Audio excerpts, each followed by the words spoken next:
You ever wonder how a people who sculpted perfection and debated philosophy under marble colonnades could trip over their own sandals and lose it all?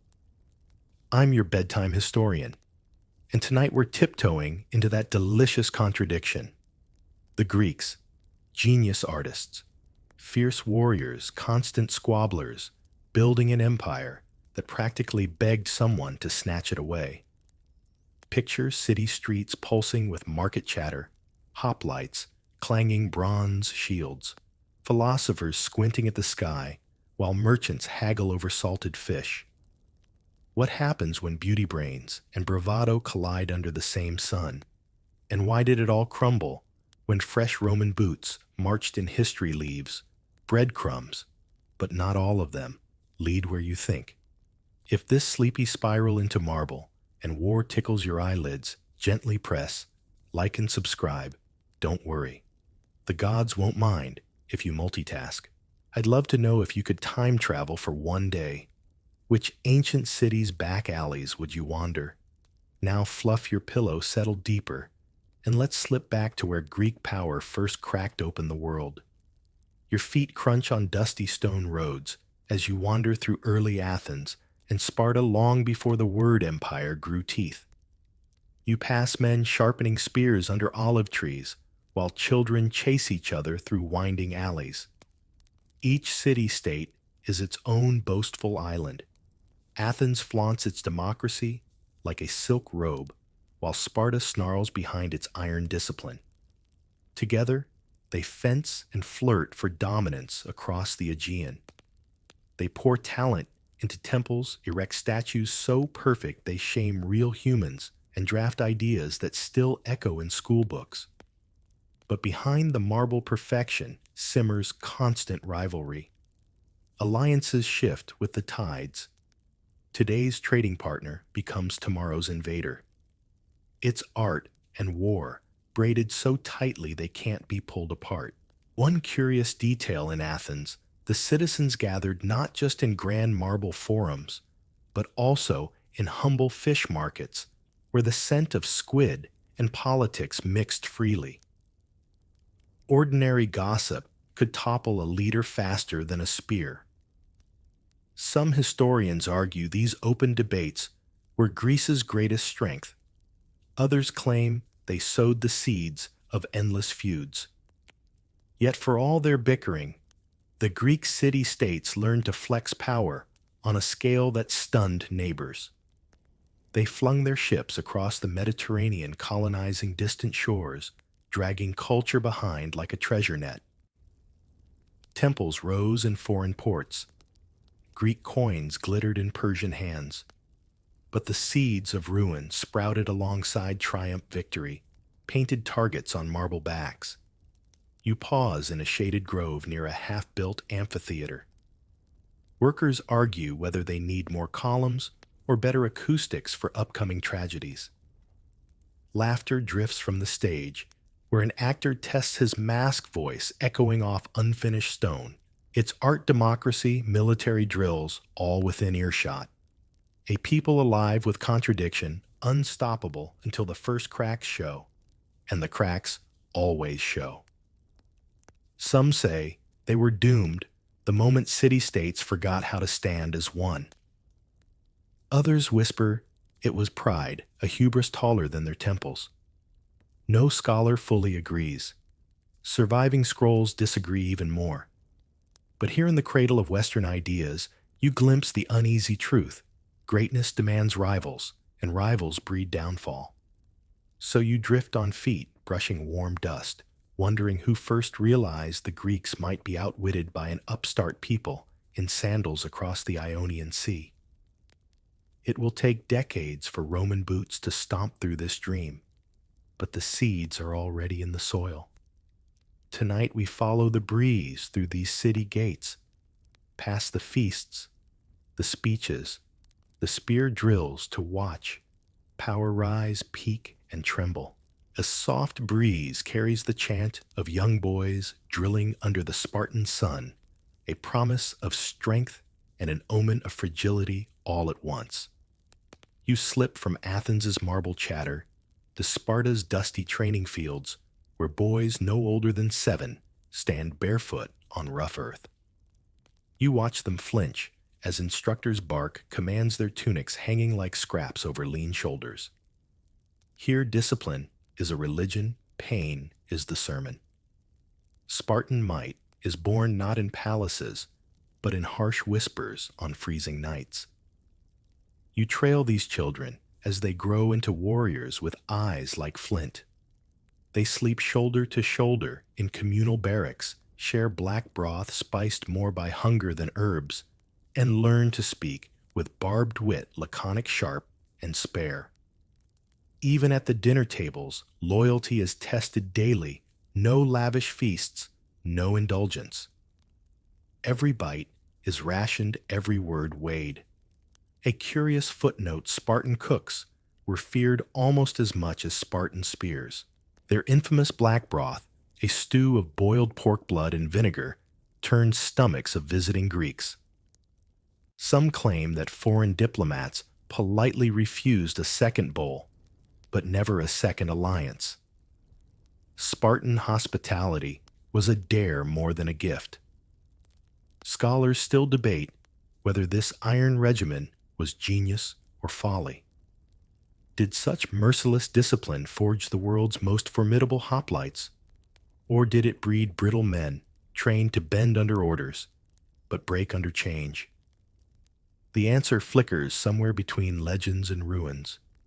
You drift behind a row of youths, hunched over blunt knives, carving practice dummies under the watchful eyes of aging instructors.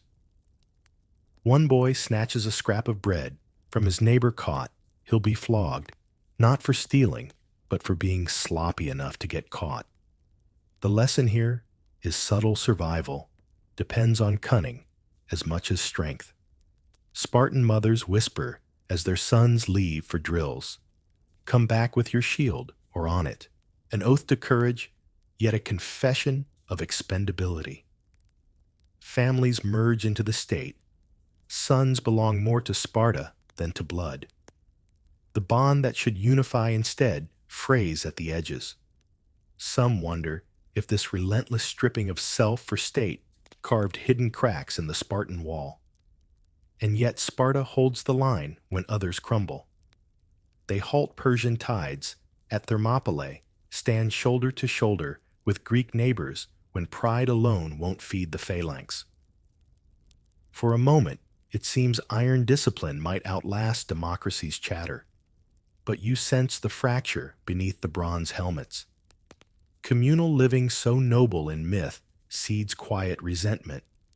Rival city-states envy Sparta's fearsome ranks, but snicker at their lack of philosophers, playwrights, or painted vases.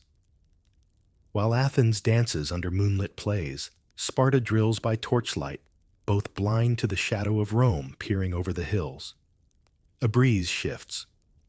You step into a dim mess hall where warriors hunch over crude wooden bowls. The black broth steams in the smoky air. Jokes few, and brittle pass between bites. A young man boasts of his endurance, another mocks his soft hands. Both know they could be corpses tomorrow. This is Sparta's edge. Its people are weapons, first citizens second. Yet behind every spear, a secret question lingers. Can discipline alone hold back ambition, betrayal, and shifting tides? Historians argue whether Sparta's rigidity saved it for centuries or doomed it when adaptation mattered most. The world beyond these walls churns with new ideas, foreign threats, and fresh tactics the old hoplite lines can't always match. You lean against a cold stone pillar, letting the smoky scent of scorched broth fill your lungs.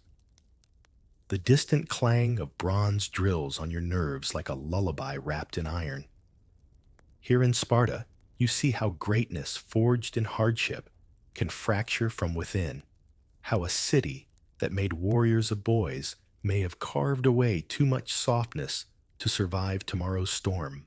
Beyond these walls, Rome sharpens its legions and takes notes. For now, Sparta stands unbowed, but the cracks in its shield grow hairline fractures with every communal meal, every whip crack behind barracks doors. Sleepy steps carry you out into moonlit training grounds, spears stacked like a bristling forest against the night sky. The chants fade, the discipline hums like a distant drum. Sparta holds fast, but the world will not wait for its stubborn heartbeat forever. A soft rustle of parchment and the distant echo of sandals on marble steps pull you away from Sparta's iron drills and into the heart of Athens, where ambition drips from every oil lamp and theater mask. You find yourself wandering sunlit streets, lined with fresh scrolls and fragrant olives. Here, the city hums with a golden energy buzzing from the Acropolis down to the fish stalls, where philosophy and gossip tangle like nets. Athens basks in its reputation, cradle of democracy haven for thinkers, a stage where playwrights sling barbed jokes at generals and tyrants alike. Step inside a shaded courtyard, where students gather at the feet of a wiry old man, chalk dust staining his robes. He scratches questions into the dirt, prodding young minds to chase answers that slip like eels. Socrates, Plato, or perhaps a nameless thinker. Lost to time, Athens births these minds, by the dozen, each more eager than the last to dissect truth under the blinding sun. But behind the marble statues and clever speeches lurks a cost. Grand festivals devour coin faster than Persian triremes ever could. Every summer, theaters erupt with new plays and decadent feasts that promise prestige, but drain the treasury dry. Bread and spectacle keep the citizens content until coffers echo emptier than the wine jugs. You pause beside a temple column, fingers tracing cold stone that still smells of incense and candle smoke. A hoplite leans against the same pillar, his helmet perched beside him as he counts out copper coins for a drink he can't afford. That same soldier may board a warship tomorrow, Athens' famed navy, the pride of the Aegean. A fleet that once ruled waves now rots in hidden coves, its sailors bickering over pay, its admirals scheming for power. One quirky footnote: some festival organizers were notorious for spending more on garlands and flute players than on fleet repairs. Imagine warriors standing guard on deck, while the city back home showers poets with gold and chorus girls with roses. Historians still puzzle over how Athens could script comedies mocking its own leaders, yet fail to patch leaking hulls. Did pride blind them? Or did they believe wit and wisdom could plug any hole? Surviving records only hint at backroom rivalries. Generals ousted by insults whispered over wine cups. Admirals replaced mid-campaign for offending a playwright's ego. Some scholars insist democracy's messiness was its shield. Others argue it was the hidden dagger. You slip through an evening banquet, the air thick with laughter and honeyed wine. Drunken philosophers argue under flickering lanterns, while servants dodge thrown figs and sharp witticisms alike. A famous playwright stands to deliver lines that slice through the revelry, reminding everyone how thin the line is between satire and sedition. A careless joke tonight could topple a commander tomorrow. Athens's ambition gleams brightest in its philosophers, yet its soldiers march on half-empty promises. Even so, its spirit intoxicates neighbors and rivals alike, none more intrigued than the Romans, quietly charting every misstep from afar. To Rome, Athens is both a marvel to imitate and a cautionary tale not to repeat. You linger at the edge of the agora as dawn stains the marble pink. Merchants set up stalls between crumbling statues and fresh proclamations nailed to city walls. Here news spreads faster than any fleet could sail. Scandals, war decrees, fresh taxes. One slip of the tongue can shift power overnight. Did Athens ever truly believe its golden age would last forever? Or did every festival mask a deeper fear that all brilliance must burn out? Scholars debate this endlessly, piecing together accounts from fragmented scrolls, squinting at lines smudged by centuries of careless fingers. Some claim Athens always danced too close to the flame. Others say no empire ever danced better. The hush of the early market drifts around you like a half-remembered melody. Somewhere behind shuttered doors, rival factions plot tonight's speeches.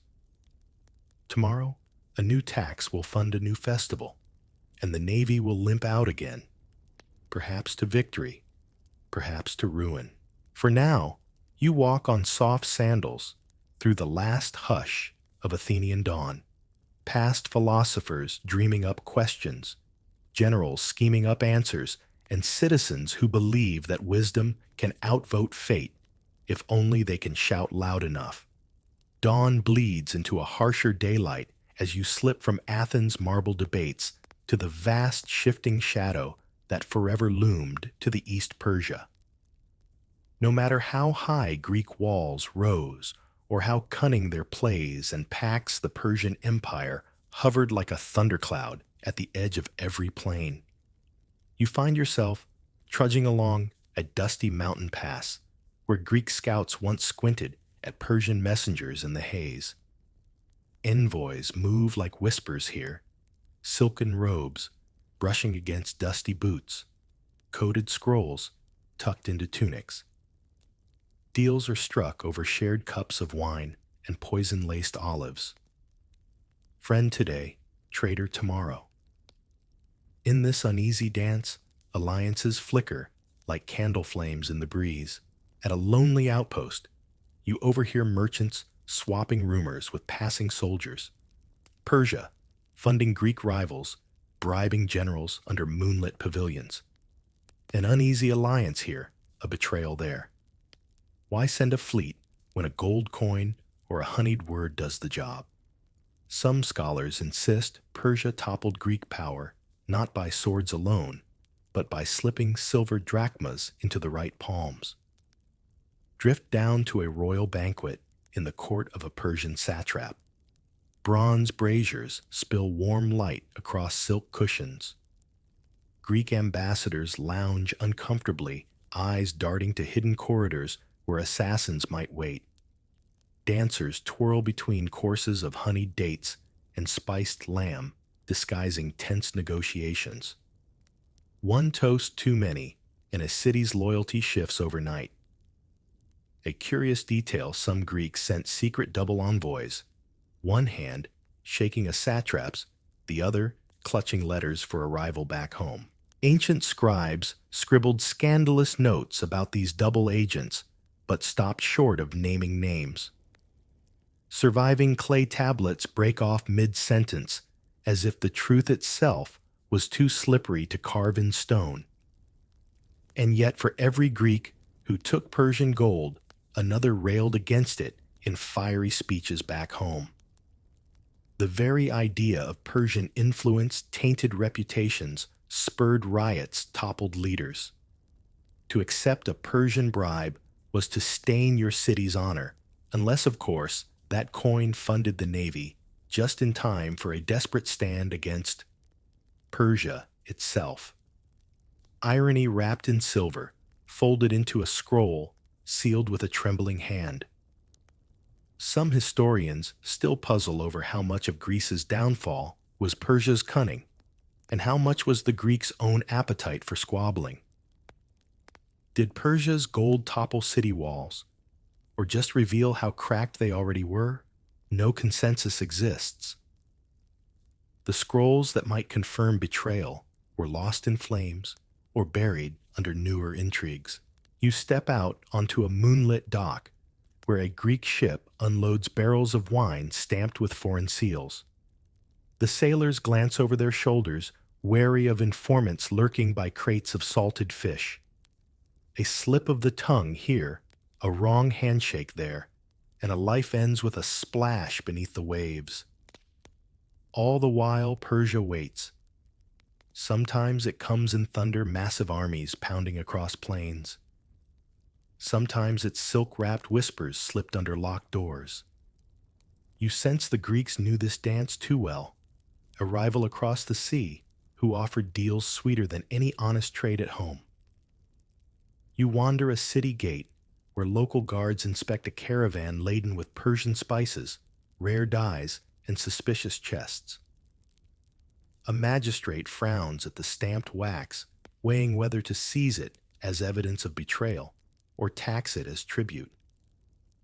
In Greece, the line between bribe and tax was often as thin as a reed quill. Above this quiet chaos, philosophers rant in public squares about freedom and honor, even as their patrons host secret meetings behind shuttered windows. War or peace coin or spear, it all flows through the same narrow alleys. Did Persia topple Greece outright? Or did the Greeks, with their rival city-states and restless ambitions, simply make it too easy? Surviving scrolls leave more questions than answers, as if the ancient scribes knew future generations would drift off pondering these very shadows. So you drift too past the last torch-lit docks, under sails marked with foreign crests, feeling the weight of gold coins pressing into soft palms. Somewhere far away, Roman scribes scratch fresh notes, watching the Greeks tangle themselves in silk strings spun by Persian hands. The dance continues, and the breeze that rustles your cloak tonight carries more than sea salt. It carries secrets traded for kingdoms, whispered to the night and lost in the next dawn. Your feet find their way north now, away from Persian whispers and squabbling city-states toward the roaring fire that is Macedonia, where one young man stitched Greek pride into an empire that reached from sunlit Aegean shores to distant eastern sands. You stand at the edge of a bustling Macedonian encampment, where Alexander's generals argue over spoils, while servants carry amphorae of sweet wine spiced with something foreign and warm. Horses stamp the earth, soldiers sharpen blades dulled by too many battles on too many roads. Greece's fractured brilliance, once scattered among rival city-states, is now bound tight under one man's unstoppable ambition. You drift through the grand pavilion, where Alexander himself once reclined on embroidered cushions beside Persian nobles and Greek veterans alike. Platters of figs and roasted lamb circle among jeweled cups of wine laced with exotic spices. The air is thick with a fragrance unfamiliar to Greek palates, cinnamon cardamom, the scent of an empire blending cultures at a table. One curious detail after conquering Persia. Alexander adopted Persian court customs. He wore silk robes alongside his Macedonian armor, demanded courtiers bow low in Persian fashion. Some Greeks scoffed at this mingling of East and West, calling it a betrayal of pure Hellenic pride. Others toasted him as a bridge between worlds, the man who taught Greece to drink foreign wine without choking. Historians still can't agree if this cultural fusion strengthened Greece or hollowed it out from within. Did Alexander's marriage feasts with Eastern princesses cement loyalty or dilute a once fierce unity? Surviving letters from homesick soldiers grumble about strange foods and strange customs, about missing the sharp taste of olive oil and the sharper arguments of Athenian forums. You wander deeper into a Macedonian feast at the edge of the known world. Torches flicker against the desert wind. Wine sloshes onto dusty maps sprawled between plates of grapes and honey cakes. Here generals make promises they can't keep, scribes jot down. Victories, half won, and rumors swirl that Alexander dreams of pushing further east until the sun itself runs out of places to rise. Meanwhile, back home, Greece splinters in his shadow. City-states, once defiant, now bow low or scheme behind marble columns, while the conqueror's armies march ever farther from home. The people revel in new treasures, but whisper fears of what happens when the unstoppable force forgets where it started. In dusty corners of Athens and Sparta, old men gather to argue, did this boy king save them from tearing each other apart, or did he scatter their spirit across lands too wide to hold? Some say Alexander's death cracked Greece, open like a wine jug, dropped on cold stone, an empire too vast to pass to any one heir. You stand by a makeshift shrine inside a tent.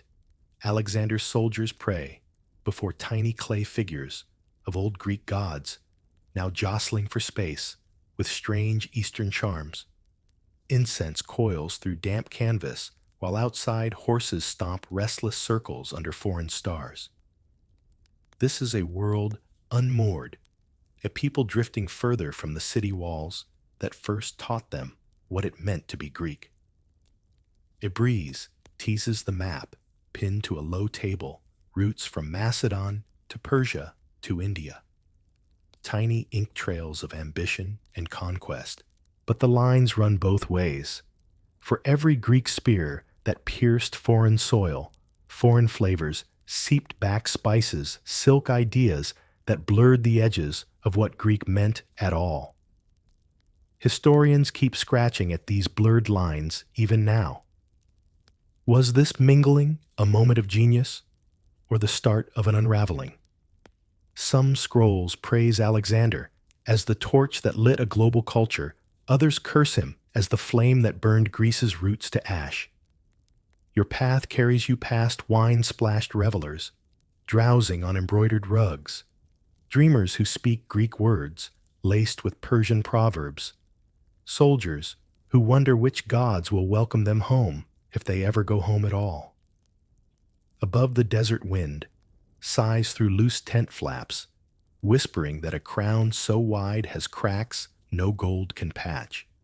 For now, the feast glows bright against the darkness, laughter and clinking cups echoing down trade routes that once belonged to half-warring city-states, now bound together under a single name, Hellenistic.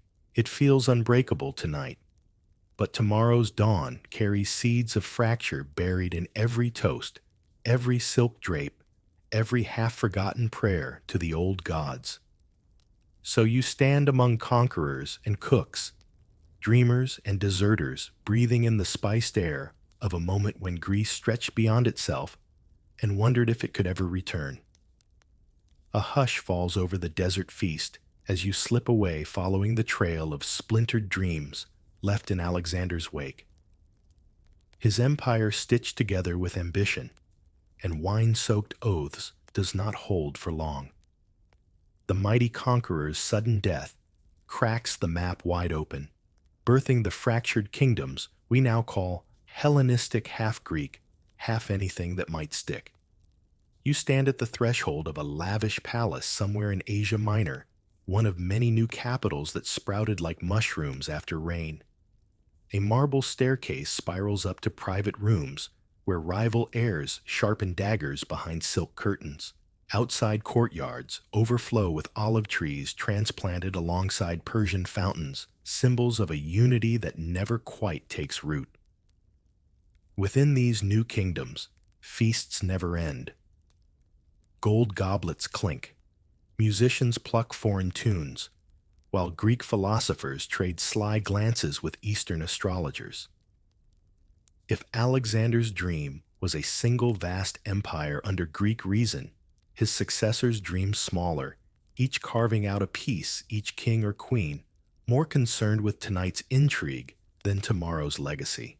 One curious fragment from this time tells of courtiers gifting elephants draped in Greek-style armor to curry favor at court, an absurd symbol of power that impressed the people as much as it bankrupted treasuries meant for fortifications and fleets.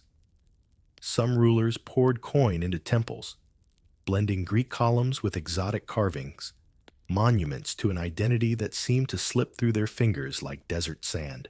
Historians still wrestle with whether these splinter kingdoms ever truly belonged to Greece at all. Were they proud outposts carrying civilization eastward, Or did they drift too far, letting new dynasties twist Hellenic pride into something else entirely? Surviving marble inscriptions praise Greek gods alongside local deities, lines blurred, until no priest could say which sacrifice belonged to whom. You wander through a grand hall, where a minor king hosts a banquet meant to outshine anything Athens or Sparta ever dreamed up.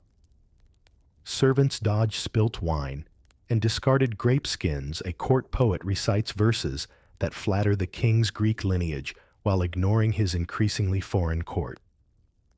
Beyond the laughter, generals whisper about border skirmishes with neighbors who once fought under the same banner. A single oil lamp flickers in a side chamber, where a widow of one of Alexander's generals argues with scribes over land deeds. Her voice trembles, but her eyes flash steel, one more shard of a splintered empire fighting to keep a corner of power intact. Outside, soldiers brawl in the courtyard over unpaid wages, another crack in a kingdom built on shifting sand. Some scrolls hint at secret assassinations, young heirs smothered in silk pillows before they could crown themselves rightful successors. Historians disagree how often these shadows slipped into daylight. Some argue they were isolated betrayals. Others claim the entire Hellenistic age was stitched together with poison and whispered threats. You step through colonnades into a garden where strange flowers bloom under imported olive trees. Here philosophers recline on low stone benches, debating whether these kingdoms are still Greek at heart or if they've become something stranger. Overhead, painted ceilings tell half-finished stories of Alexander's exploits, heroes frozen in plaster, while their heirs plot against each other in hushed voices. It's a quiet chaos that seeps into every wall. Greek generals declaring themselves kings, Greek scholars tutoring Eastern princes who barely speak their language, Greek coinage stamped with faces few dare trust for long. All while Rome, far to the west, sharpens its appetite and takes notes. The garden breeze carries you past statues, half-finished by artisans hired on borrowed coin. One depicts Athena, her owl perched beside her helmet, but someone has etched a local goddess's sigil beneath her feet, proof that in these splintered kingdoms, no symbol stayed pure for long. You drift through a dim corridor, lined with tablets listing endless taxes levies for mercenaries, tribute for temples, bribes for allies. Some kings built libraries grander than any back in Greece, but they also spent fortunes fortifying palaces against cousins and neighbors. Knowledge and paranoia walked hand in hand. So here you linger amid fractured palaces, half-loyal armies, and heirs who toast Alexander's ghost while sharpening blades under the banquet table. You sense how the world's greatest conqueror left behind not unity, but 1,000 tiny cracks that would never hold when Rome's shadow finally stretched this far east. For tonight, though, the wine flows, the philosophers mumble about destiny under flickering lanterns, and the fractured Hellenistic kingdoms pretend they are whole just long enough to forget the storm gathering across the Ionian Sea. You slip quietly from the fractured halls of the Hellenistic kingdoms and find yourself standing at the edge of an unfamiliar campfire glow Rome. A people who once looked across the sea at Greek splendor with wide eyes now watch with sharpened resolve and scribbled notes. While Greeks bickered and drank away empires, Rome peered across the Ionian and learned. You drift through a cramped Roman tavern where senators barely cloaked in modest togas whisper plans over mugs of sour wine. Flickering oil lamps cast shadows against cracked plaster walls covered in scrawled graffiti, some mocking Greeks, some praising them all, hinting at the obsession brewing behind Roman ambition. One curious detail Early Roman envoys often posed as humble traders. They slipped into Greek ports, hawking olive oil and wine, all while scribes hidden in the cargo holds copied local trade ledgers and tavern rumors onto wax tablets. Some of these worn slates still survive a quiet testament to Rome's patient prying eyes. Historians still debate how much Rome learned at these dim tavern tables. Did Greek openness, those lively agoras, and unguarded banquets give Rome a blueprint for infiltration? Or did the Greeks underestimate the power of a people who built alliances not on high philosophy, but on practical contracts inked behind closed doors? Your steps carry you into a smoky back room, where a Roman senator leans over a carved table littered with broken amphora shards. He listens as a weathered Greek mercenary recounts city defenses in exchange for a purse of silver and the promise of Roman citizenship, a new prize that gleams brighter than fading Greek loyalty. Outside the tavern bustles with dock workers unloading amphorae, stamped with Greek seals, oblivious to the schemes brewing behind shuttered windows. Every careless secret, every flippant insult about rival city-states trickles back to Rome.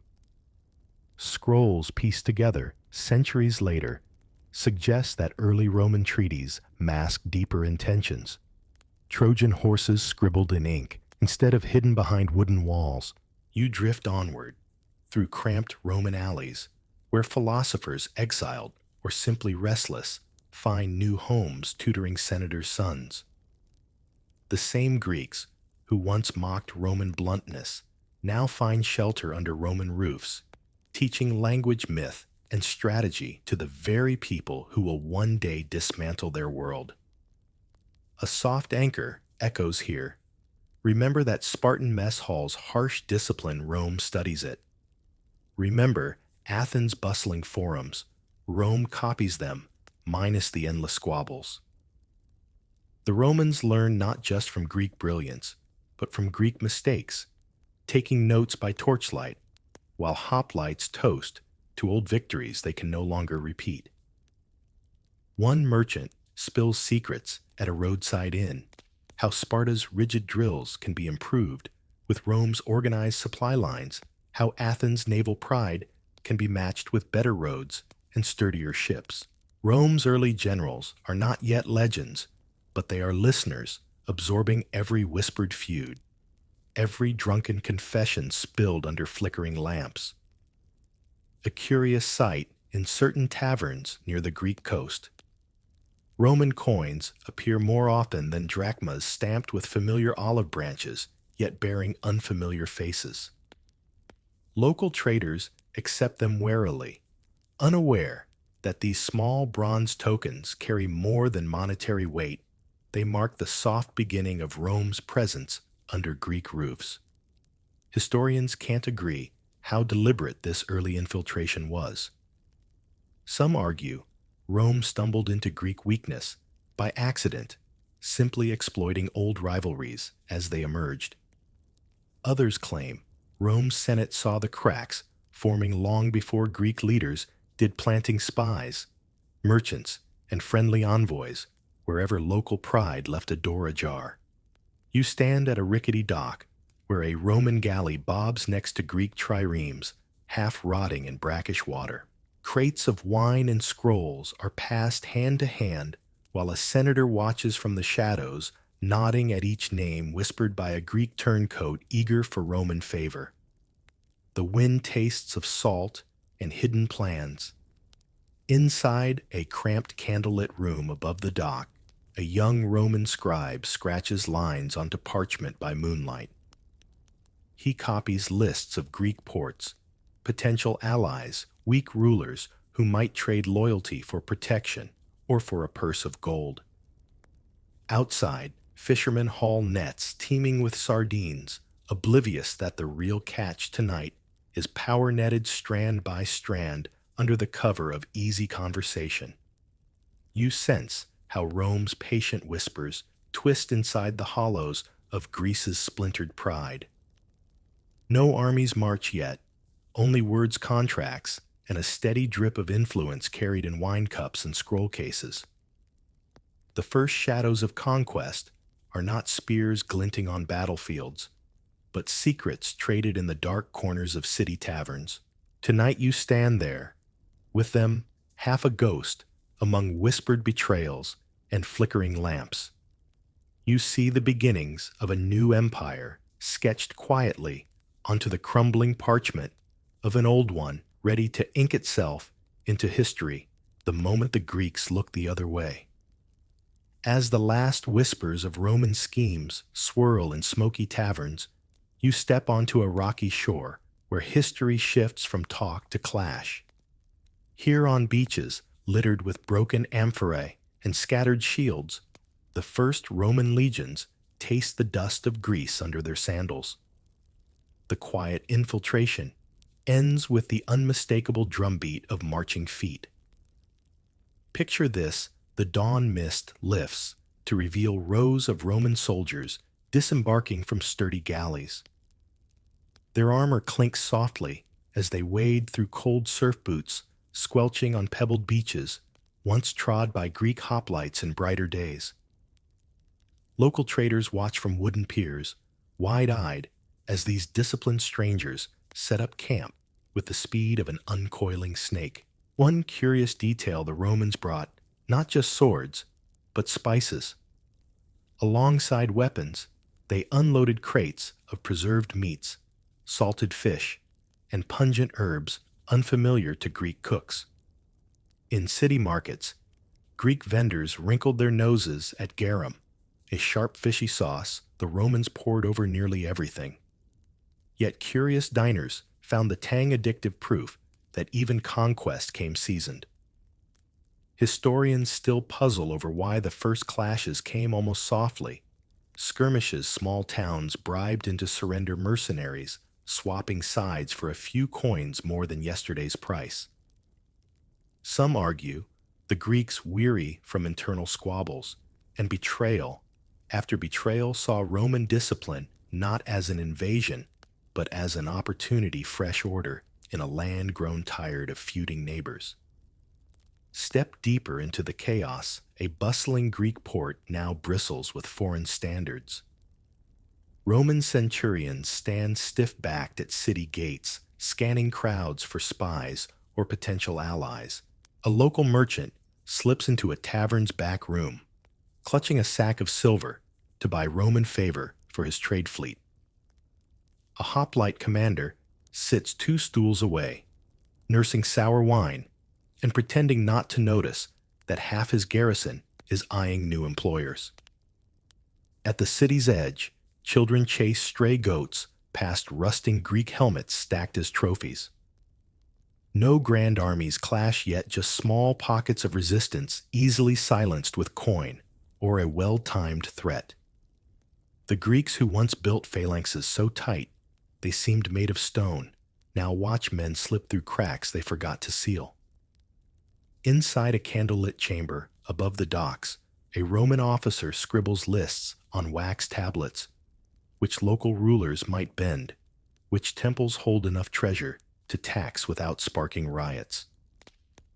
Beneath his elbow sits a battered scroll, copied from Athens, a reminder that these same Greeks once taught the world how to debate freedom under marble colonnades. Some surviving accounts hint at secret Greek councils, desperate alliances formed to push Rome back into the sea. But the scrolls grow patchy lines breaking off mid-sentence as scribes fled bribed or simply gave up recording history that refused to stay still. You step out into a city square where Roman soldiers drill in rigid formations, while Greek children peer from doorways mimicking the strange footwork with giggles and clumsy stomps. A fisherman swears under his breath as new Roman taxes appear on docked boats overnight. His catch now counts for more than supper. It funds the legions that keep the peace, or break it. And still, mercenaries drift like ghosts between camps. Some once fought proudly for Athens or Sparta, now shrugging off old oaths for Roman pay. Historians argue endlessly about these betrayals. Did greed break Greek loyalty? Or did the endless squabbling drive men to whichever banner promised food and silver? One surviving tale tells of a band of Greek mercenaries who switched sides twice in a single month, first fighting Rome, then turning on their own city to open the gates by torchlight. No surviving scroll confirms if it was loyalty lost or simple survival. Scholars bicker, but the truth probably lies buried under the same broken walls. As night falls on this occupied port, oil lamps flicker in doorways where locals whisper about the future in hushed Greek. Some believe these Romans are temporary, just another wave of foreign boots that will retreat when the wine runs out and the roads wash away. Others glimpse something different in the way legionaries mend roads and reinforce old Greek walls with fresh stone. You drift along the docks, the air rich with foreign spices and salty breeze. The sea that once carried Greek ships to colonize distant shores now ferries new rulers onto those same sands.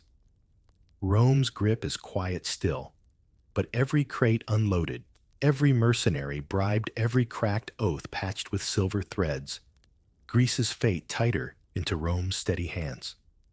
Tonight, the first clash has begun, not with thunderous phalanx charges, but with footsteps echoing through city streets that once rang with Greek songs of freedom. The old songs drift on the wind, half remembered, half drowned, by the march of disciplined boots in the night. The salty breeze carries you inland now, past occupied ports and tavern whispers toward rolling plains, where spears meet shields in the cold dawn light. Here, the Greeks' proud phalanxes brace for a lesson in Roman efficiency. One clash at a time, iron scraping iron under a sun that cares little for who claims the field. You stand at the edge of a dusty clearing, where a Greek commander paces behind tight ranks of hoplites. Bronze helmets glint like a line of coins laid flat against the sky. Each man trusts the one beside him, shoulder-to-shoulder shields, overlapping in a wall they once thought unbreakable. Somewhere behind them, half-finished temples and marble statues watch silent witnesses to a tradition that shaped an age. Across the plain, the Roman legions move differently. Smaller shields, short stabbing swords, gladii that slip under spears if they can get close enough. They break the old wall into bite-sized chunks, like clever ants swarming a sleeping lion. One curious detail: when the legions first squared off against Greek phalanxes, some Roman officers carried wax tablets scribbled with notes on Greek tactics gleaned from drunken philosophers and half-paid mercenaries who had described every weakness for the price of a meal. Battle here is more than brute force. It's the cold harvest of secrets traded in smoky rooms long before blades meet. Historians still puzzle over whether it was Roman cunning or Greek arrogance that tipped the balance. Did Greek generals cling too hard to old ways, trusting the phalanx like a child trusts a parent? Or did Roman roads and supply lines, stretching like veins from Italy's heart to the Greek coast, bleed the old defenses dry without ever lifting a sword? You drift through the clash. Shields slam together with a sound like distant thunder. Spears snap. Swords dart in close boots, slip in churned mud. Hoplites grunt under the weight of tradition. Tight formations locking men together until a single gap means ruin for the whole. Roman cohorts flex and pivot wedges of iron-punching holes where bronze used to shine. Somewhere behind the front lines, a Greek aide scribbles frantic orders on a parchment that will never reach its target, cut down by a Roman auxiliary before the ink dries. Rumors will later say the messenger survived only to sell his secret to the legion in exchange for safe passage and Roman coin. No scroll confirms it outright, but the timing is suspicious enough for historians to bicker over centuries later. Between skirmishes, you drift past makeshift Roman camps. Soldiers squat over cook fires, boiling grains and salted meat, while engineers lay stones for new roads that slice through Greek hills like fresh scars. A local farmer glares from his olive grove, watching his cart pressed into service to haul Roman shields to the next field. War here isn't just iron, it's logistics humming behind the clash, and the Greeks. Some cling to battered shields passed down through generations. Others mutter about new formations, desperate improvisations to match the legion's brutal geometry. A few captains speak of adapting, but each experiment dies with its leader's broken spear, buried in foreign mud, before fresh ideas can take root. One overlooked note in an old scroll hints that a Greek mercenary captain once suggested copying Roman road building to move troops faster, only to be laughed out of the council hall for daring to abandon tradition. The same scroll trails off mid-line, as if the scribe himself knew the argument would be buried with the captain's dreams. Amid the clash, you spot small truths here. A battered Greek line holds for hours under a banner of fading blue and white spears, bristling like a hedgehog refusing to yield. There a Roman cohort reels back iron discipline, tested by a surge of desperate Greek valor. For a heartbeat, it almost feels as though the old ways might hold. But dusk comes, and with it, the Roman order tightens like a fist. Fresh units slip through dusty gaps in the phalanx shields, locking swords jabbing low. The Greeks bend where they once stood, unyielding, exhausted by infighting and faith in strategies that no longer fit the shape of this battlefield. You stand among the trampled spears, hearing the distant chant of legionaries staking fresh ground. Campfires flicker on the hills, lighting new roads that snake toward crumbling Greek walls. Historians argue whether the phalanx truly failed that day, or whether Greece failed itself long before the first Roman sword found its mark. The battlefield grows quiet under a bruised sky. Broken shields lie half buried in churned soil, ancient emblems fading under fresh Roman boots. The old wall has cracks wide enough now for entire legions to pour through, and tomorrow they will. You drift from the trampled fields where phalanxes fell to the flickering torchlight of secret rooms, quiet spaces where the real unraveling of Greece unfolds. For here, under tiled roofs and behind heavy doors, betrayal dances hand in hand with survival. The clash of swords is only half the story. The rest is ink and whispers traded in hushes that echo through marble halls. Step inside a modest villa on a starlit hillside where a minor Greek ruler sits hunched over a candle ink-stained fingers, trembling as he seals a letter.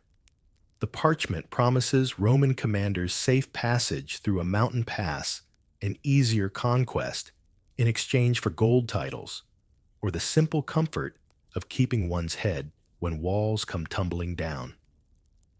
One curious fragment, scribes unearthed records of entire towns switching allegiance overnight, with local lords staging elaborate feasts for the same legion that besieged them the week before. Rumors say some cities unlock their gates at dusk, only to wake as Roman allies by dawn, statues toppled, taxes reassigned, but temples left untouched for show. Historians debate whether these betrayals were cowardice or pragmatism. Did local leaders truly sell their people's freedom for silver? Or did they buy time, imagining that Roman rule would be softer than total ruin? Surviving scrolls tell conflicting tales. Some praise cunning rulers who negotiated peace. Others curse them as traitors who handed Greece over piece by piece. You follow a narrow corridor into a hidden chamber where rival envoys sit opposite one another, clutching goblets of sour wine. Between them lies a scrap of parchment, inked with promises, moneyland, immunity from Roman taxes for a generation. One envoy fingers the hilt of a concealed dagger, just in case the deal sours before sunrise. Beyond these dim conspiracies, the streets remain deceptively calm. In bustling markets, citizens haggle over salted fish and barley, half listening. As rumors spread, some claim local temples are hoarding bribes. Others whisper that priests have struck deals with legion commanders to spare shrines from plunder. A few shrug. They've seen city walls switch flags before. Conquest, they say, is just a change of uniforms, and taxes better the eagle than another spear through the door. A quirky footnote, secret pacts were sometimes scribbled, not on grand scrolls, but on scraps of cheap wax tablets or wine amphora shards. Archaeologists still dig up fragments of these hidden betrayal shards, with half a name, half a promise, half a clue about which candlelit room sealed Greece's fate behind its people's backs. Your steps drift down torchlit alleys, where informants slip in and out of shaded courtyards, each rumor a coin clinking quietly into a Roman purse. Some betray their rivals, others their neighbors, some simply betray for the promise of waking up alive tomorrow. In taverns, men who once swore loyalty to city-state banners toast to Roman fortunes, coin purses heavy enough to dull the taste of shame. Historians still argue about these dark little pacts. Did they doom Greece outright, or was the betrayal just the final straw after centuries of rivalry, backbiting, and fragile alliances? Some say Greece fell not at spear point, but at the tip of a quill dipped in cheap ink and cheaper loyalty. You drift past a dim candle where a scribe struggles to keep up with frantic whispers, ink drying too slowly to match betrayals struck faster than blades could swing. Outside the window, the Roman banners ripple on the horizon, drawing closer. Each dawn, each day bled out in secrets bought and sold under marble roofs. One small courtyard echoes with laughter, a local noble toasting visiting legion officers over honeyed wine. The guests grin politely, Roman armor catching moonlight, while their scribes count new promises behind them. For now, the city gate stays locked, but everyone knows the hinges creak. And so you stand in the hush between candle flickers and distant marching drums. Greece, proud cradle of reason and rhetoric, unravels not only under foreign boots, but under its own weight. Friends turned opportunists, alliances traded for coin walls, unguarded by men who traded shields for a quiet life under new masters. Betrayal here smells of warm wine and fresh ink, tastes of bitter olives and fear. The old emblems carved on gates and temples stand stubbornly in the torchlight, but the people inside those walls have already signed their futures away. Tomorrow the legions will walk through gates swung wide by trembling hands, and the city that once defied Persia with stubborn spears will bow without a fight to men who learned how cheaply a proud city can be bought.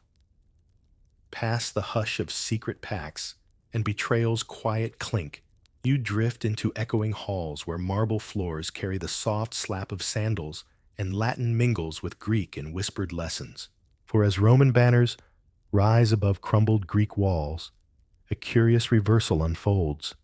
The conquerors crave the wisdom of the conquered, slip through a grand doorway into a courtyard where young Roman nobles gather under flickering lamplight.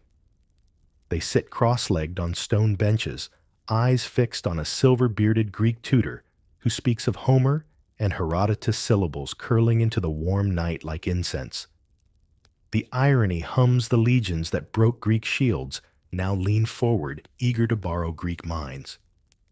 One quirky detail, wealthy Romans competed for the best Greek tutors, sometimes paying vast sums for a single scholar's service.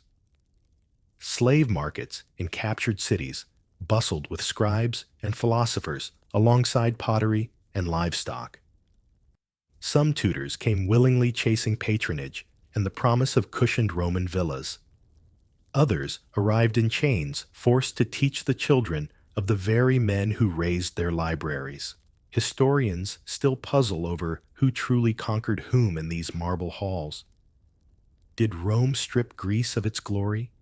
Or did Greece slip inside Rome's bones, whispering its ideas into laws and forums? Surviving letters from early Roman senators reveal envy and awe tangled like grapevines. Admiration for Greek verse woven with scorn for Greeks who talk too much but cannot rule themselves. You pass through the peristyle garden, where young Roman boys stammer Greek declensions, while scribes sharpen quills nearby. The smell of crushed mint drifts from clay cups, the taste of foreign knowledge sweetening Roman tongues. Sometimes, when the tutor grows bold, he slips sly jokes about Rome's obsession with Greek plays, mocking senators who quote Plato by day and raise taxes by night. Meanwhile, Greek sculptors carve new marble statues for Roman courtyards, chiseling old myths for new masters. Athena's likeness graces villas along the Tiber, her cold marble gaze watching as children play at democracy in the shadows of autocrats. One soft anchor here. Remember Athens' bustling agoras. Rome recreates them in miniature forums, echo with arguments lifted from old Greek scripts, senators pretending at free debate while real power simmers behind locked doors. In the hush of these debates, Greece's voice lingers reborn in Latin phrases spoken with Greek inflection. You drift into a private study where a Roman matron draped in fine wool leans over a wax tablet beside her hired Greek tutor. She traces lines of poetry by oil lamp, repeating words older than her city's newest temples. Outside, her husband sharpens plans for new roads, new taxes, new frontiers, his empire swelling with each conquest. Yet here at home, fed by old words carved in vanished stone. A curious rumor: some Roman families bribed Greek scholars to ghostwrite speeches and letters passing off clever Greek turns of phrase as the senator's own.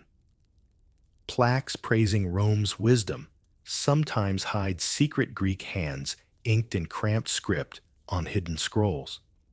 And yet the pride cuts both ways. In back alleys, old Greek philosophers scoff at the sight of their ideas draped in togas and paraded like trophies. Some whisper that Rome's thirst for Greek knowledge is nothing but polite theft ideas stolen, just as lands were repainted in red and gold. Historians still quarrel over how deep this cultural exchange really went. Did Greek wisdom tame Rome's iron will?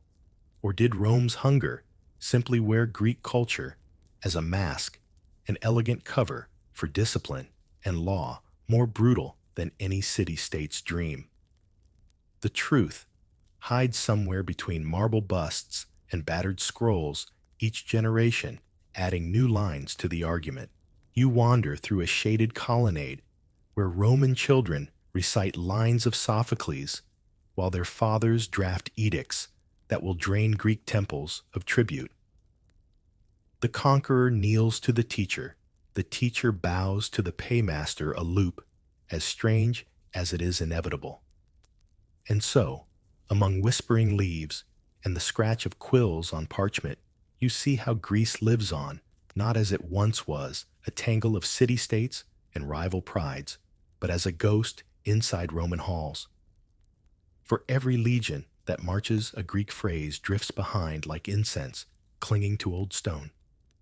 Tonight, in this courtyard, the real conquest flickers in lamplight, a trade of iron for ideas, conquest for culture, empire for wisdom, an exchange both sides pretend to control, yet neither fully owns.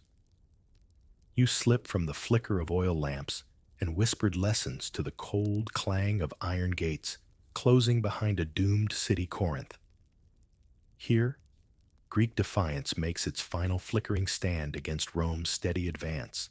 No more secret pacts, no more hidden deals, just stone walls trembling under the weight of betrayal and brute force. Picture Corinth's narrow streets packed with families hauling amphorae of water up cracked steps, while soldiers patrol half-built barricades. Children peep from shuttered windows, watching men hammer rusted iron into door braces that promise more hope than real safety. Above it all, a battered city banner snaps in the salt wind, one last scrap of pride waving over crumbling marble. One curious detail: the city's defenders were so desperate that temple bells once used to call faithful to worship now clang out warnings of Roman battering rams. Priests who once blessed marriages now bless walls with olive oil, hoping the gods still listen to prayers rising from smoke and ruin. Historians still quarrel over how Corinth's final stand came to be so swift and so doomed. Did betrayal inside the gates swing the city's fate? Did Rome's siege engines truly break the stones? Or did hidden deals crack Corinth open long before the first stones fell? Surviving accounts argue endlessly, but none agree where loyalty died and ruin was born. You wander through a moonlit courtyard where local councilmen hold tense meetings behind shuttered doors. One argues for parley clutching a sealed letter offering tribute. Another hisses back that surrender means slavery.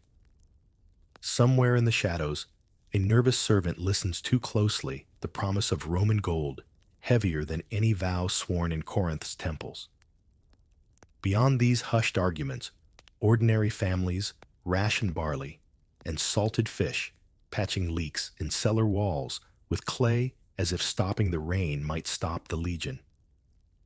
Mothers hush frightened children, telling them the walls will hold, that the city has stood for centuries and won't bow tonight.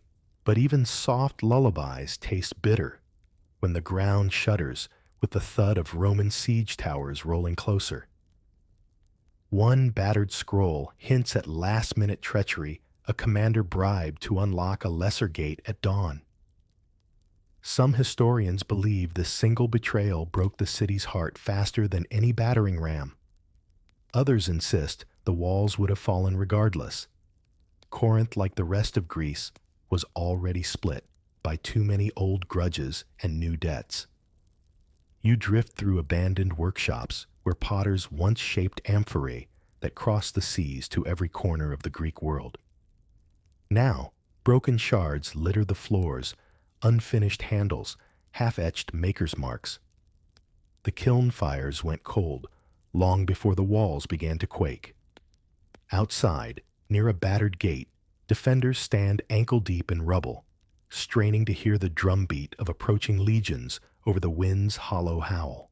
They clutch bronze-tipped spears, dulled by years of neglect, heirlooms from fathers and grandfathers who once stood proud under sunlit banners, never guessing their descendants would stand cornered by Rome's relentless push. One lean youth clutches a cracked shield, the faded crest of a city that traded silver for freedom too many times to count. He glances back over his shoulder, where the temples glow in torchlight. Hollow monuments, now marble giants, unable to lift a single stone in defense. Historians argue endlessly about these final days. Some say Corinth's pride was its downfall, too stubborn to yield, too scattered to stand together. Others insist Rome's cunning was always the true victor, each legionnaire just a final stroke in a plan written in back rooms decades before. You follow the bitter wind through cracked city gates, stepping over loose stones that once held Corinth's promise aloft. Inside markets that once roared with haggling now lie silent, save for a stray cat slipping between empty stalls. Even here, Greek resilience flickers, a mother kneading stale dough for tomorrow's bread, A boy scribbling lines of poetry onto a scrap of wood he'll never show a teacher. At dawn, the battering rams come. Dust blooms where marble once gleamed. The clash echoes through narrow streets, pounding in rhythm with prayers whispered behind barricaded doors. Did the walls fail, or did the people behind them, scrolls, disagree? But the answer seeps from the cracks all the same. And when Corinth falls, the flames rise higher than temple bells ever rang. Libraries smolder, statues topple in plumes of ash. Roman standards flicker red and gold through drifting embers, new rulers planted firmly in the rubble of the old. Tonight, you stand in that ruin, the hush of burning parchment beneath your feet, a final stand that was never truly final, only another echo in a slow collapse that began long before the first stone broke free.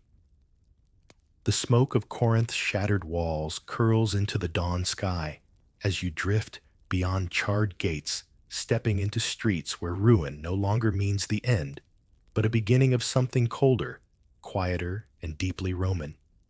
The war is over, but the occupation hums through every broken archway and half-buried temple stone. This is the aftermath in ruins, where Greece survives under new taxes and quiet rebellion flickers like hidden embers. You find yourself among families, picking through scorched rubble, lifting blackened roof beams to salvage anything not yet claimed by the legion's quiet efficiency. A father tucks away a bronze idol beneath his tunic, an offering to gods he won't dare mention when Roman tax collectors pass through. Each household's cracked walls conceal a ledger of new obligations, tribute in wheat coin and silence. One curious detail: Roman governors, ever practical, quickly discovered that taxing Greek temples yielded steady profit. Statues of Athena and Apollo once fed sacrifices and fragrant oils now serve as silent collateral altars, counting coins as faithfully as prayers. In Corinth and beyond, city elders collect taxes at temple gates, swapping marble grandeur for ledgers scratched onto clay tablets.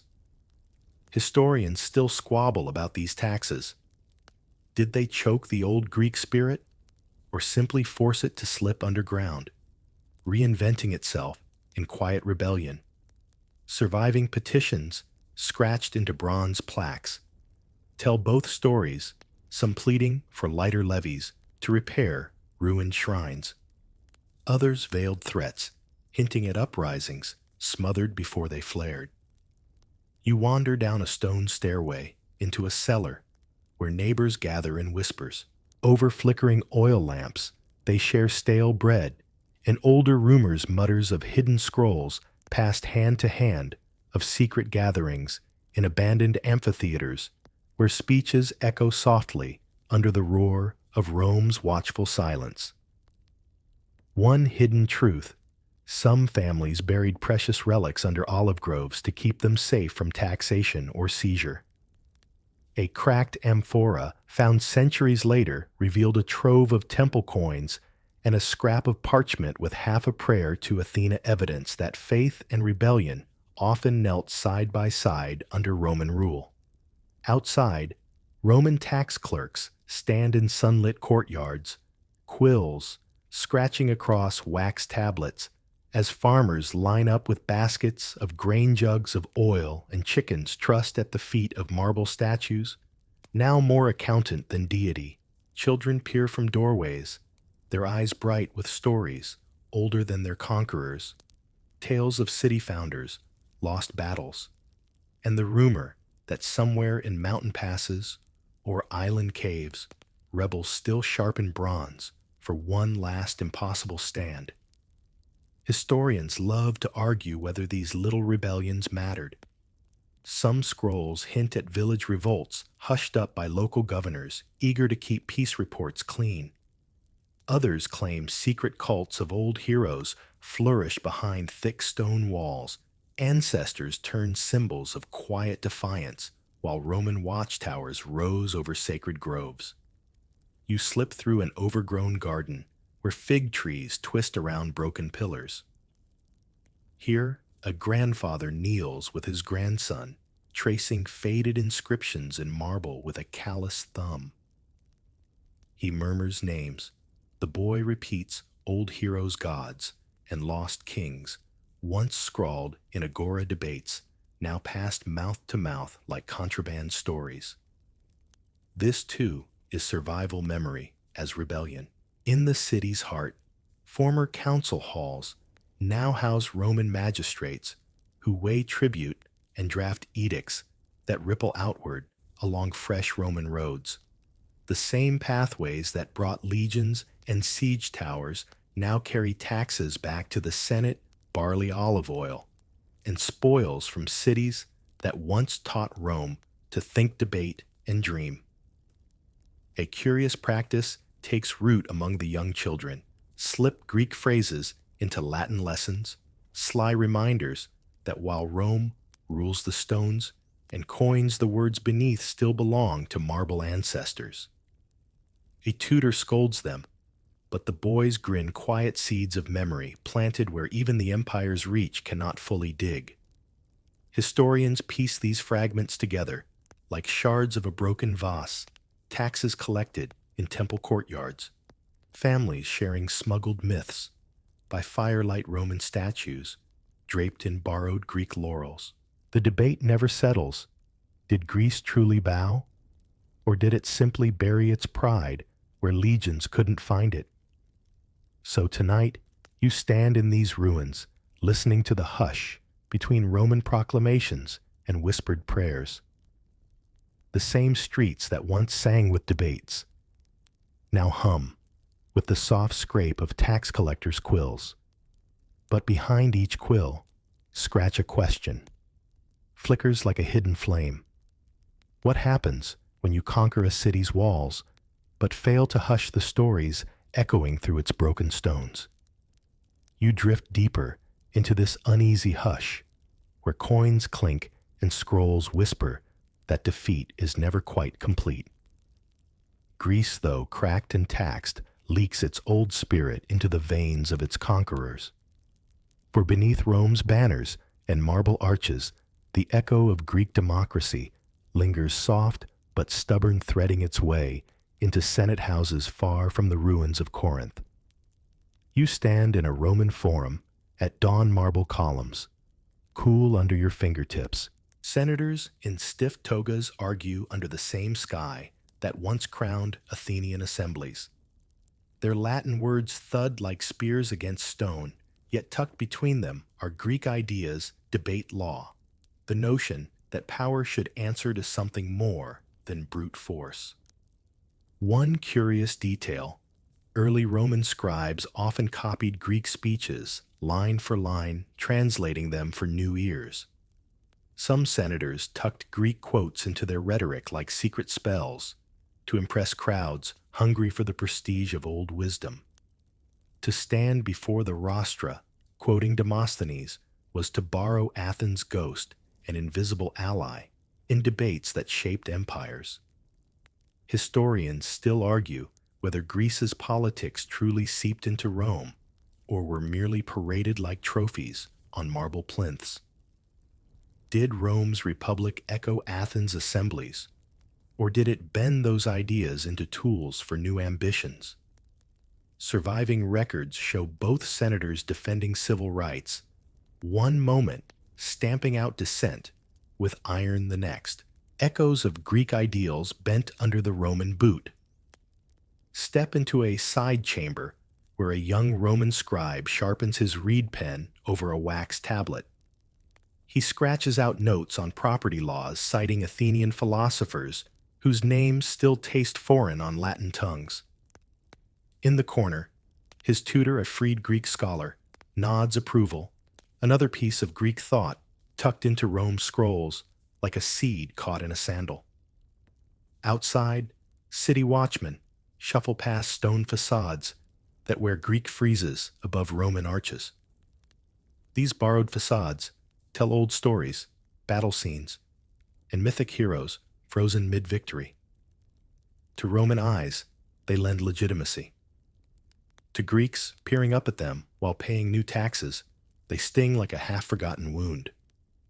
You slip down a narrow alley to a bathhouse, where the chatter is softer but just as telling. Merchants and lawyers lounge in steam, thick with olive oil and borrowed gossip. Here a local Greek trader debates a Roman prefect over water rights, half in Latin, half in Greek, both sides quoting philosophers long dead. The bathhouse hums with an irony that no law can scrub clean. Greece's voice has not died. It has simply traded temples for tiled floors and borrowed columns.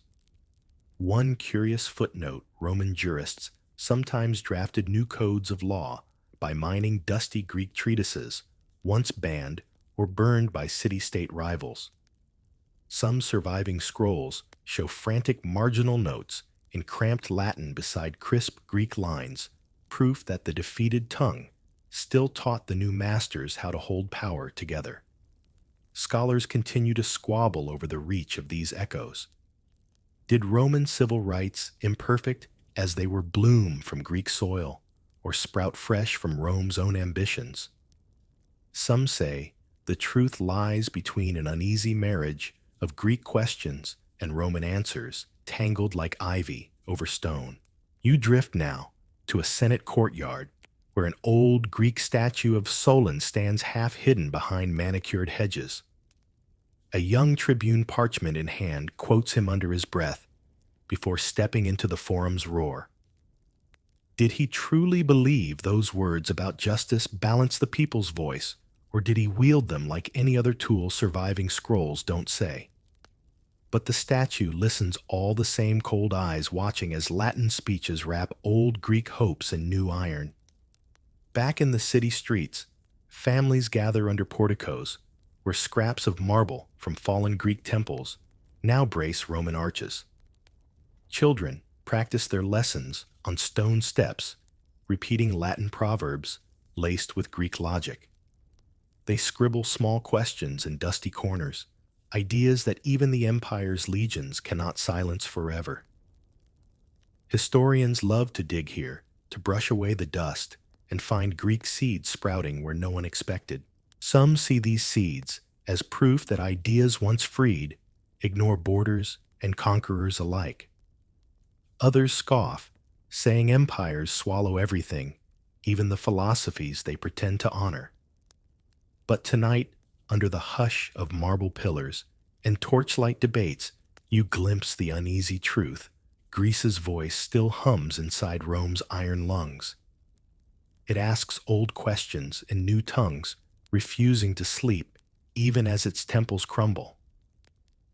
And if you listen closely, you can still hear the echo of a city that once believed words could stand taller than any wall.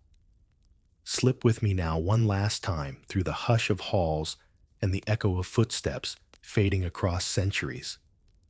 Greece may have bowed to Roman legions and bent under foreign taxes, but you find its ghost alive and restless in places you'd never expect. Modern streets, hushed museums, whispered myths that drift through your dreams when you least expect it. Picture yourself inside a quiet gallery, the marble floors cool beneath your feet. Here, statues from crumbled temples stand on pedestals under soft humming lights. Athena's stern gaze peers through glass walls, while a half-broken amphora leans gently against a plaque describing a forgotten festival no scroll ever fully captured. Tourists shuffle past, reading fragments in hushed voices, stories half understood, half invented anew. One curious detail: some marble statues were so admired that later conquerors, centuries after Rome, carved exact replicas, layering tribute on tribute, until the original myth blurred with the copy. A Greek hero cast and recast, claimed by hands who never spoke his name in the old tongue, yet needed his legend to say something about themselves. Historians still argue how much of Greece truly lives on. Does the Parthenon, battered by cannon fire and souvenir chisels, carry its builders' dreams?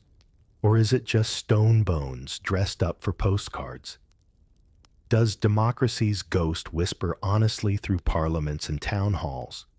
Or is it a costume draped over ambitions that would look quite Roman if you stripped away the marble columns? Drift closer to a dusty display case where cracked coins rest under soft light. Each bears an owl or a helmet. Athens pressed into silver, passed hand to hand long after the city's walls fell.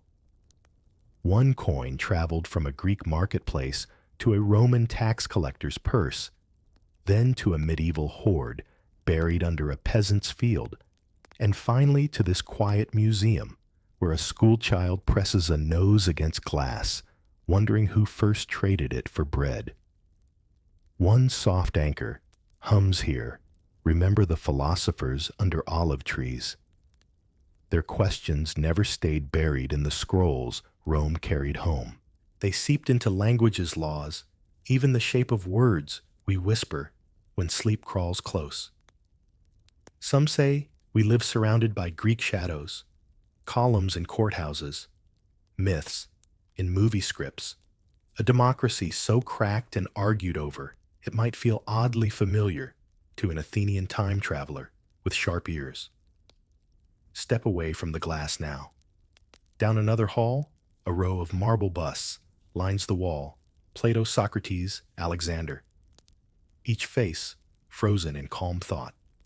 Visitors stand with phones, aloft snapping photos that will scroll past hungry eyes on glowing screens tonight.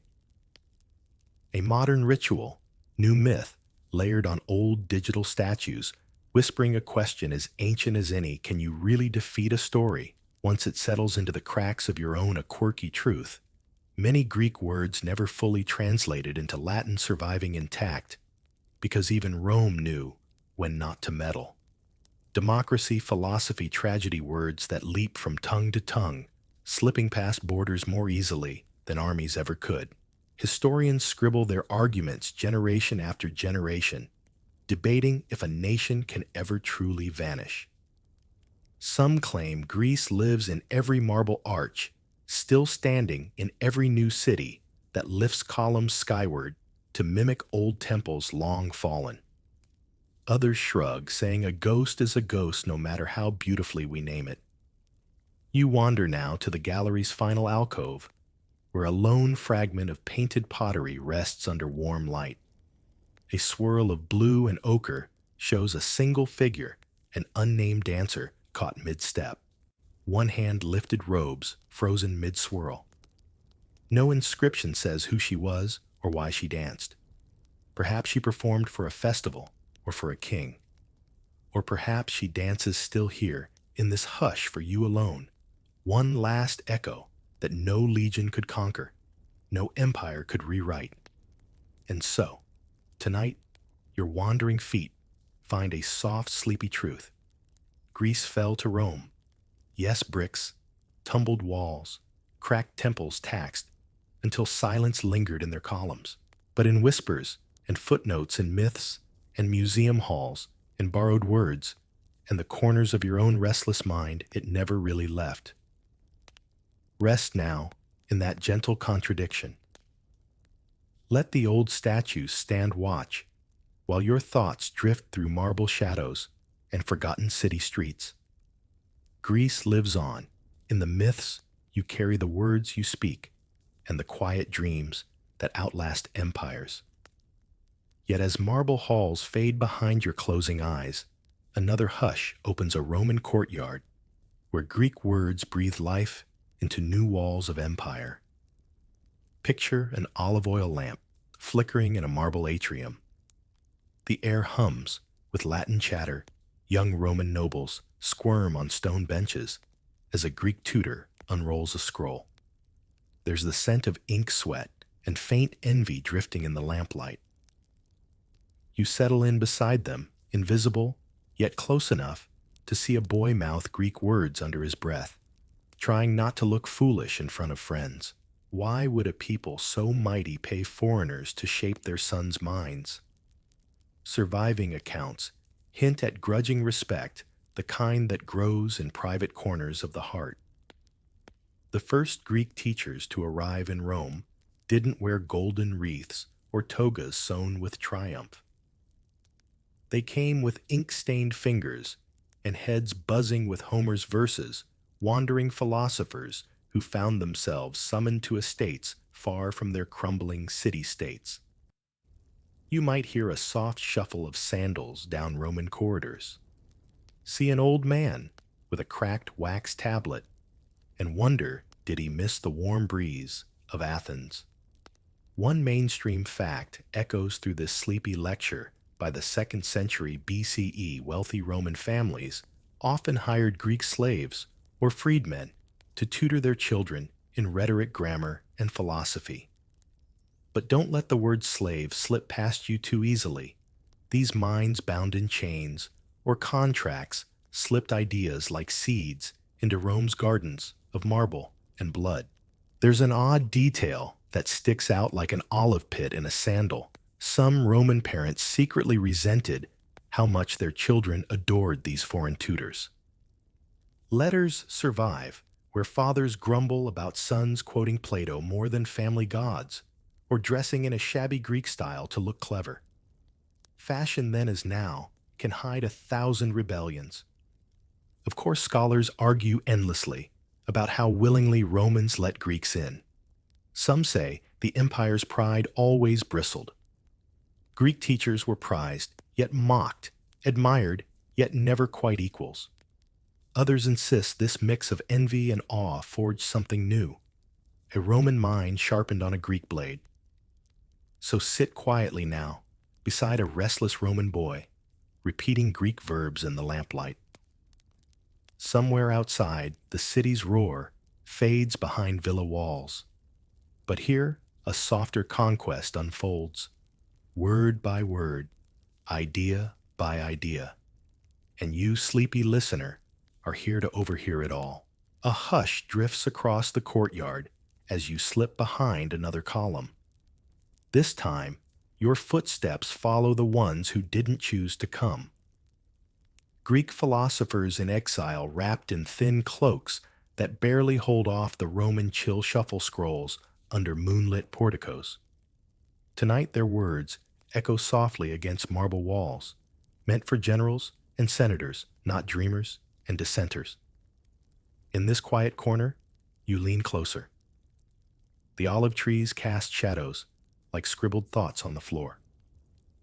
One exiled teacher recites lines from Plato, but his voice trembles, part sermon, part plea to keep his old city alive inside new ears. These philosophers didn't always leave Greece willingly. Some fled wars, others escaped persecution for the very ideas they now unpack before curious Roman minds. There's an undeniable fact buried in this drifting conversation. Many Greek intellectuals arrived in Rome after the sack of Corinth in 146 BCE.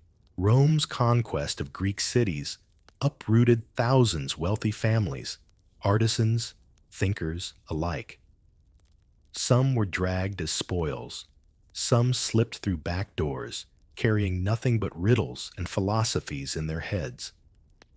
Rome's appetite for conquest accidentally fed its hunger for knowledge. It's a quirky detail to savor exiled Greek philosophers often found better audiences under Roman roofs than they ever had at home. Imagine a cynic who once barked at the Athenian marketplace, now sitting under warm lamplight, explaining virtue to a senator's bored nephew who'd rather be practicing swordplay. Yet here, they sit sharing oil lamps and half-baked bread in half-understood dialects. Of course, historians still argue whether this forced migration sharpened Greek thought or diluted it. Some say exile made their ideas tougher.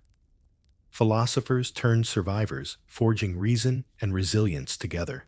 Others insist that being uprooted scattered the seeds too thin, leaving only echoes of once mighty schools. There's no neat answer, only soft debates drifting through the ages like candle smoke. Picture this scene. A Roman courtyard at dusk. Garden fountains murmur secrets. The philosopher leans in close to a cluster of students, the flicker of an oil lamp dancing across his brow. He quotes Socrates' stirs questions no Roman tutor dared ask. Around him, noble sons shift on marble benches, torn between admiration and suspicion. What happens when foreign words become local truths? Perhaps you feel it too, this hush, this edge of possibility. The city outside is iron and legion, but here under the creeping ivy softer conquests brew.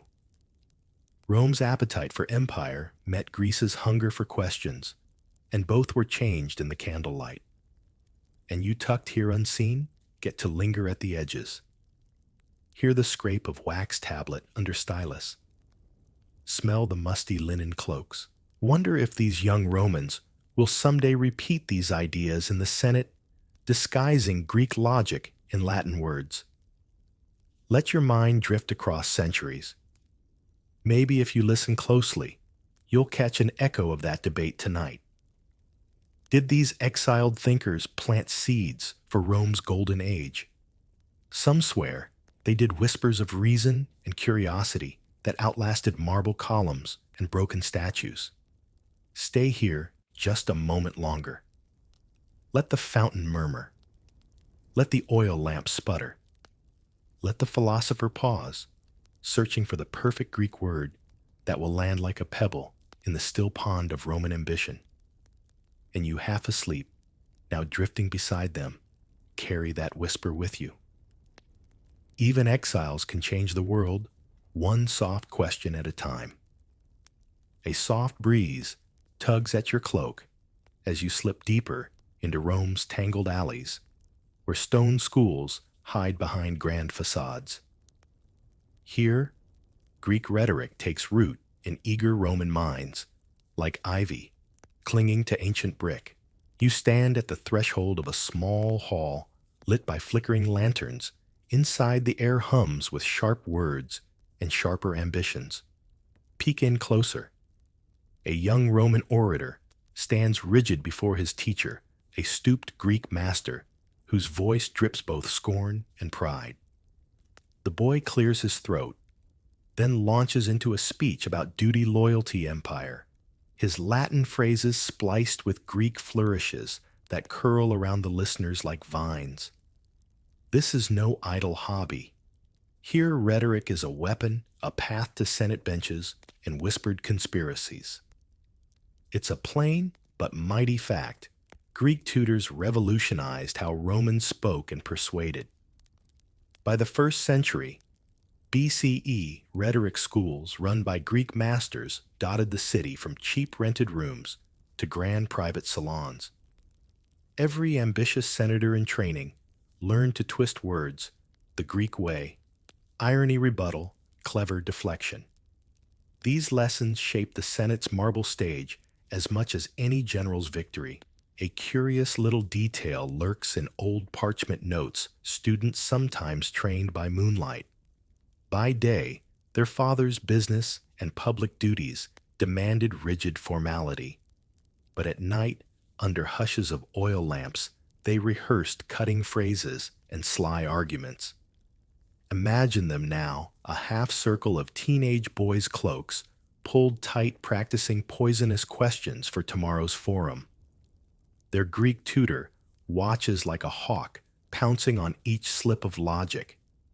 And yet who taught whom? More surviving scribbles from these rhetorical sessions reveal a sly dance some Greek masters slipped Roman politics into their lessons, shaping arguments that echoed far beyond the classroom.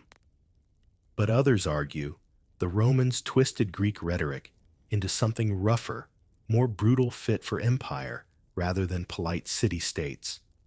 Scholars still toss parchment back and forth over that puzzle. Did the Greeks refine Roman speech?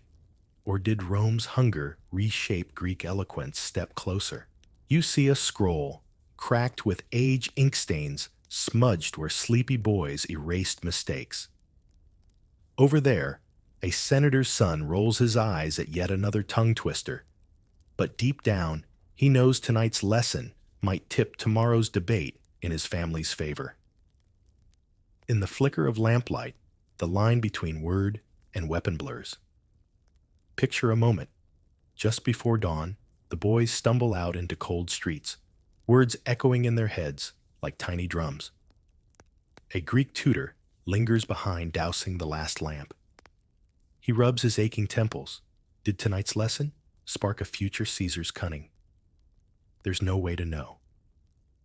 That's the beauty of rhetoric. Soft syllables today, thunderous decrees tomorrow. You stay hidden among shadows, a silent witness to this gentle revolution. Outside, Rome's legions stand ready with swords and shields, but in here sharpened tongues do the conquering. Iron rusts. Words linger. So close your eyes for a heartbeat, feel parchment under your fingers, ink under your nails. Hear the young voices spar and stumble, then find their rhythm. See the Greek master watching, a sly smile playing at the edge of his lips. Maybe he knows something no senator yet understands, that once Greek words take root, they flower where they please, tangling through Senate speeches, creeping into family feasts, slipping under the marble doors of power. And you, dozing gently now in the back row, carry this secret too. Not every conquest comes with armies. Sometimes it starts with a midnight lesson and a whispered phrase that won't die with the dawn. The marble arches loom pale as dawn creeps in, yet you stay tucked in the shadows, following words instead of swords. Slip now into the hush of a Roman courtyard where poets gather at first light scrolls, clutched like treasures. Voices soft enough to lull even the crows awake. These are the dreamweavers, Greeks who spun myths in a tongue not their own, yet found Roman ears eager for every stolen god. Lean closer. A young poet stands on a low-step olive wreath, slipping sideways, breath frosting in the morning chill. He recites lines from Homer, but each syllable bends, curling into new Latin verses. Marble statues watch in silence as Greek heroes are reborn in Roman colors. What power to dress ancient legends in fresh words, and what pride for Rome to claim those stories as its own. One solid fact floats through this scented air. As Greek poets fled declining city-states, they found Roman patrons craving mythic grandeur. By the Augustan age, Greek myth had twined itself so tightly around Roman identity that emperors claimed descent from Trojan refugees. A borrowed glory carefully recited under colonnades and carved into temple friezes.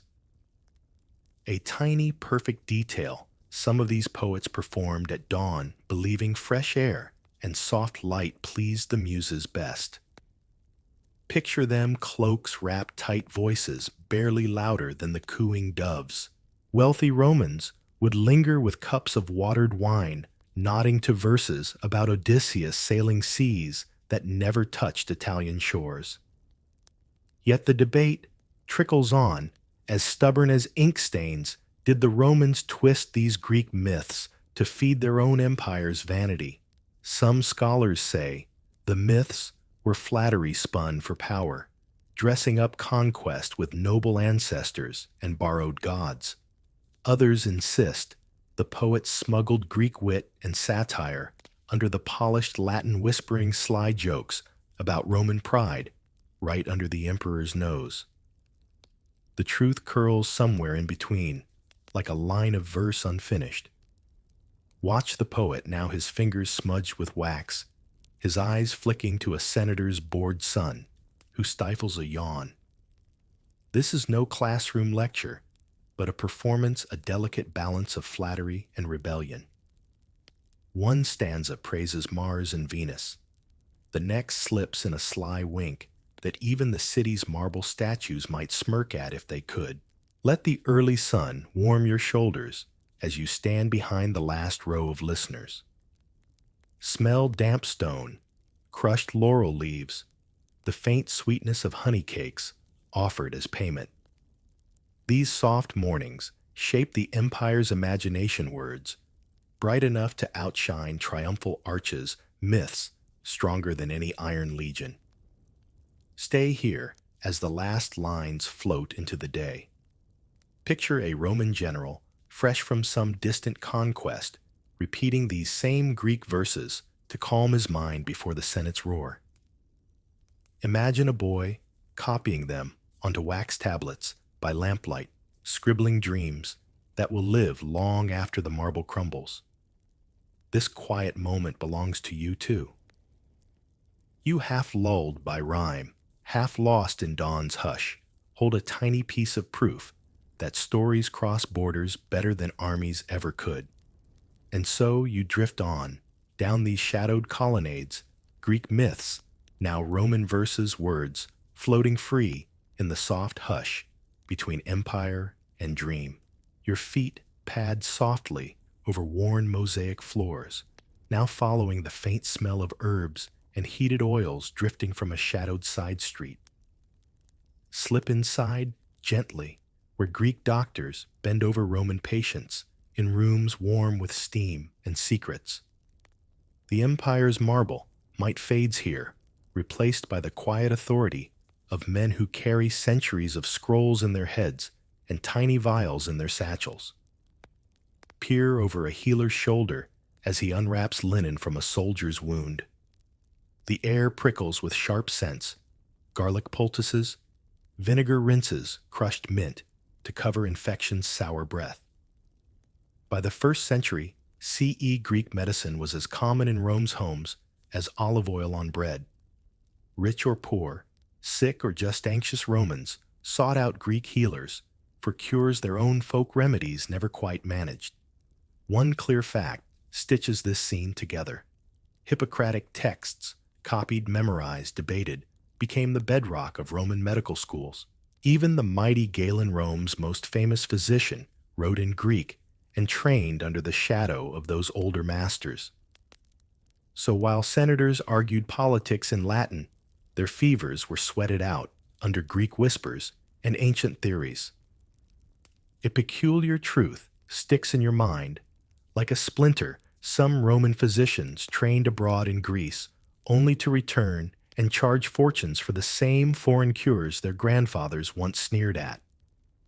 Fashionable maladies demanded fashionable healers, especially when they spoke in riddles about humors and balance wrapping mystery around wounds like gauze. But did these Greek doctors truly outstrip Roman medics in skill? Scholars still bicker under the flicker of library lamps. Some say Roman field surgeons, hardened on brutal campaigns, knew wounds better than any Greek theorist dreaming of black bile and yellow phlegm. Others swear Greek methods, herbs, leeches balancing diets, kept Rome's elite upright through plagues and palace intrigues alike.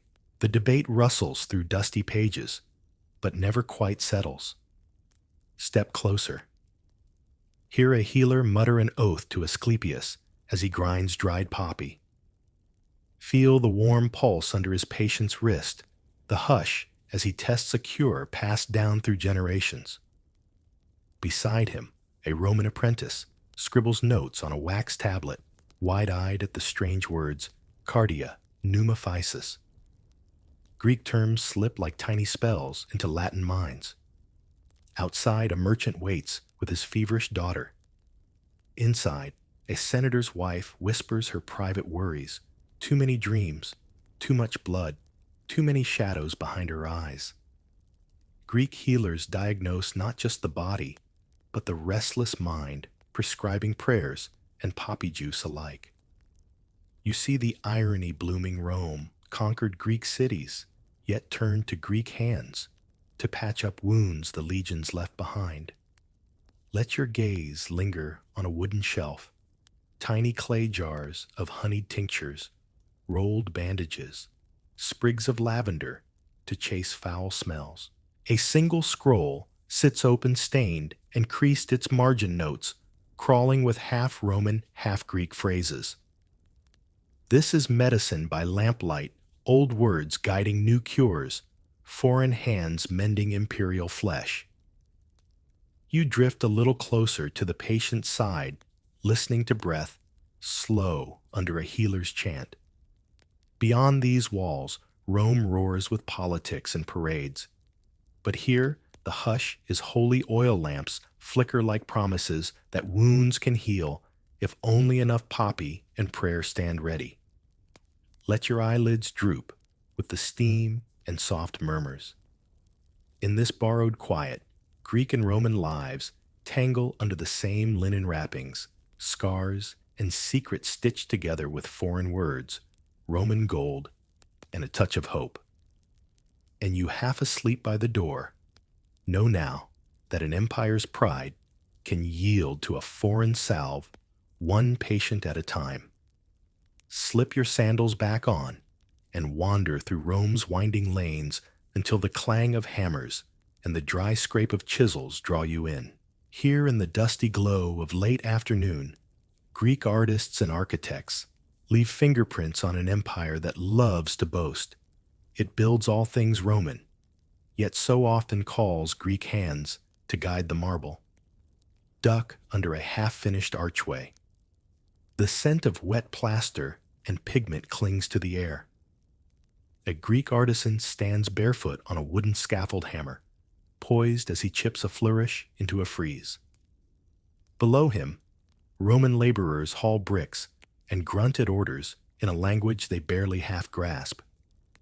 The chatter drifts, half Latin curses, half Greek exclamations of precision and proportion. A plain but telling fact hums behind every hammer blow. Greek architects designed and decorated countless Roman monuments, temples, baths, amphitheaters that still stand stubbornly centuries later. Greek design principles balance symmetry. The whisper of myth, hidden in a curve, slipped into every corner of Rome's public spaces. So much so that the empire's grandest triumphs wore a borrowed crown of marble and mosaic. There's a detail here you shouldn't overlook. Many Roman builders bragged of their brute-scale colossal domes, vast stadiums, but when it came to the fine bones of beauty, they leaned on Greek minds. Mosaic floors tell this quiet truth best. Run your fingers over a tiled dolphin that dances beside Neptune. Each tiny tessera, set by Greek-trained hands, turns stone into water-cold floors, into stories that shimmer when lamplight hits them just right. Yet listen closely. Even now, historians squabble over the weight of influence. Did Greek artisans overshadow Roman creativity? Some scholars argue that Rome's true genius was in absorbing copying and tweaking Greek styles into something unmistakably imperial, grander, brasher, built to outlast even the myths they borrowed from. Others swear that without Greek chisels and brushes, Rome's marble marvels would be little more than lumps of stone pretending at grace. Pause at the workshop's edge. A Greek sculptor rubs stone dust from his brow, eyes darting between his apprentice and a rough column waiting for life. He hums an old song from home, a tune of olive groves and salt wind soft enough that the Roman overseer pretends not to hear. For all the empire's power, this borrowed genius stays fragile, one hammer slip away from ruin. You drift to the corner where half-finished statues wait in the shadows. Here's a headless Athena, a half-formed Bacchus curls of hair, frozen mid-chisel. They look Roman at first glance until you notice the subtle tilt of a hip, the sly twist of a smile, details only Greek fingers remember how to coax from cold stone. Imagine the city beyond these walls. Senators boast of Roman greatness while dining beneath columns sketched by Greek hands. Emperors ride in triumph past arches carved with myths older than their family names. And in dusty workshops like this, the real conquest hums ideas and artistry slipping past borders, etching a legacy softer than iron but harder to break. Breathe in the chalky air. Feel grit cling to your fingertips. Let your eyes trace the lines of a mosaic that marries two worlds, Roman ambition, Greek precision, woven together in marble veins and golden tesserae. Stay as the sun slants lower. The Greek master sets aside his chisel brushes, stone dust from his sandals, and nods to a young Roman apprentice. A new hand takes the tool, a promise that tomorrow's Rome will stand on today's borrowed craft. And you, lingering unseen among statues and echoes, hold this truth. Close empire is stone and sword. Yes, but sometimes true dominion is a borrowed brushstroke that time refuses to wash away. Dusk creeps in, smudging the marble edges of temples where incense curls and prayers drift through the veil between old gods and new names. Follow the soft murmur of voices up stone steps, slick with centuries of candle wax. Here Greek gods wear Roman masks. Zeus becomes Jupiter, Aphrodite slips into Venus, and somewhere in the hush, you feel both the weight of belief and the sly trick of translation. Stand at the threshold of a shrine as shadows gather. A priest in a crisp white tunic lights fresh oil lamps before a statue that looks Greek in the flicker, Roman in the hush. Behind him, murmured prayers slide from Greek verses to Latin chants without pause, as if the old tongue rides hidden beneath the new whispering secrets Rome never fully owned. A plain fact echoes through these candle-lit halls. When Rome conquered Greek lands, it didn't just take gold or marble, it lifted whole pantheons onto its shoulders, reshaping them to suit its pride. Temples once sacred to Athena now stood under banners for Minerva. Poseidon's trident found new power in Neptune's briny depths. A divine exchange more subtle than legions crossing a border.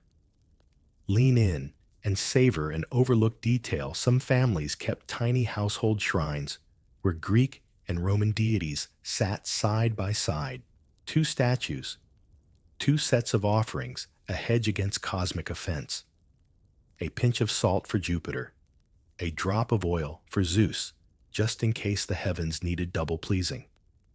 Faith, after all, is safest when layered. But did Rome's religion remain truly Roman beneath all this borrowed marble? Scholars still shuffle half-burnt scrolls and broken temple records, arguing into the candle smoke. Some say the old Roman rites, rooted in rustic farm gods and household spirits, survived tucked under layers of Greek grandeur. Others claim the Greeks remade Rome's soul from altar to oracle, smuggling philosophy into prayer, blending reason with ritual. Breathe in the mixed incense, bitter resin, sweet myrrh, a trace of charred laurel. Watch an old woman kneel her fingers, tracing runes older than the empire she lives under. A young boy slips a coin into a cracked offering bowl, eyes darting between statues, hedging his prayers like a gambler placing bets on the divine.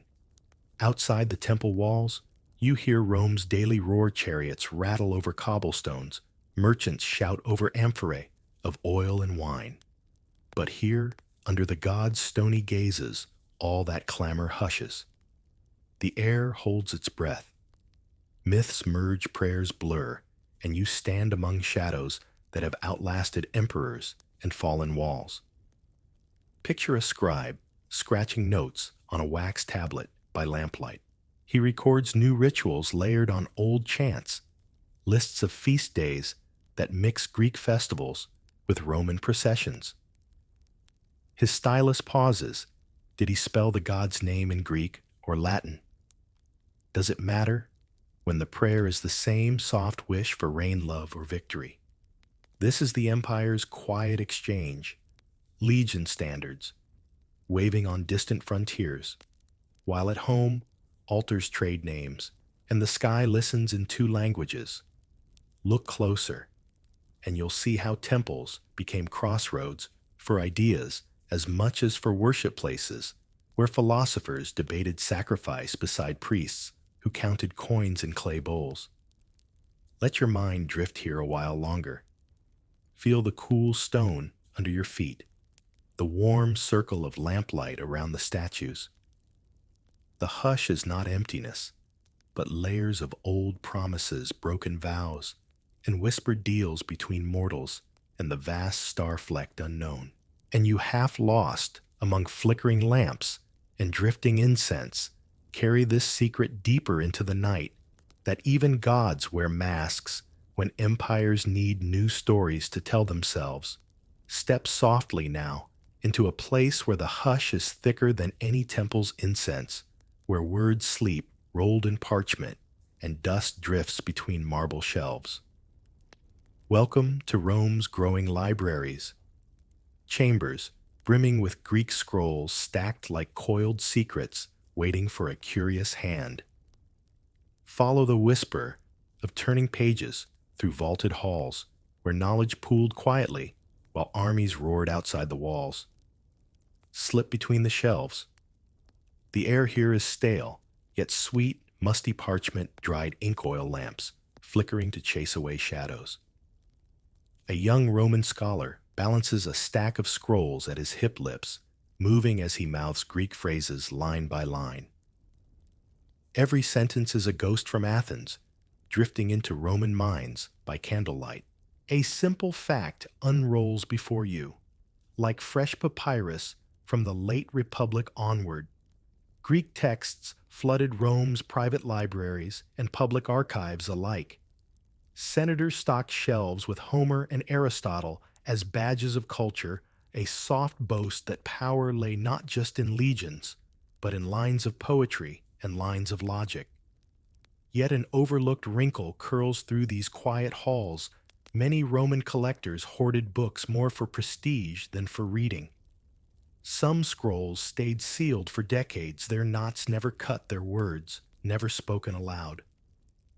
A Greek philosopher might have laughed to see his arguments traded like silver spoons, treasured but untouched. Scholars keep nibbling at this puzzle even now. Did Greek texts truly transform Rome's sense of itself? Or did they mostly gather dust, while politics and war did the real shaping? Some argue these scrolls planted seeds that flowered in the works of Cicero and Seneca, giving Roman thought its polish and bite. Others counter that for every senator quoting Plato at a banquet, 10 more left their libraries locked while they schemed and feasted. Drift down a corridor where slaves tend lamps and brush spiders from cracked shelves. Listen to soft footsteps, students passing notes between stacks, scribes copying frayed scrolls before mildew eats them whole. Each echo is a reminder that knowledge, like empire, needs constant tending. A tiny tragic detail waits in the corners of every library fire. One spark from a toppled lamp and centuries of thought vanished in a crackle and curl of smoke. Surviving accounts speak of libraries lost to carelessness and siege, alike scrolls reduced to ash, while senators argued whose villa deserved more columns. Pause by a window slit. Outside, the city's noise thrums vendors, hawk figs, soldiers drill in courtyards, gossip drifts like ash on the breeze. But inside, under arches heavy with shadows, Greek voices murmur on, softer than the Senate's roar, yet somehow more stubborn. Run your fingers across a scroll's brittle edge.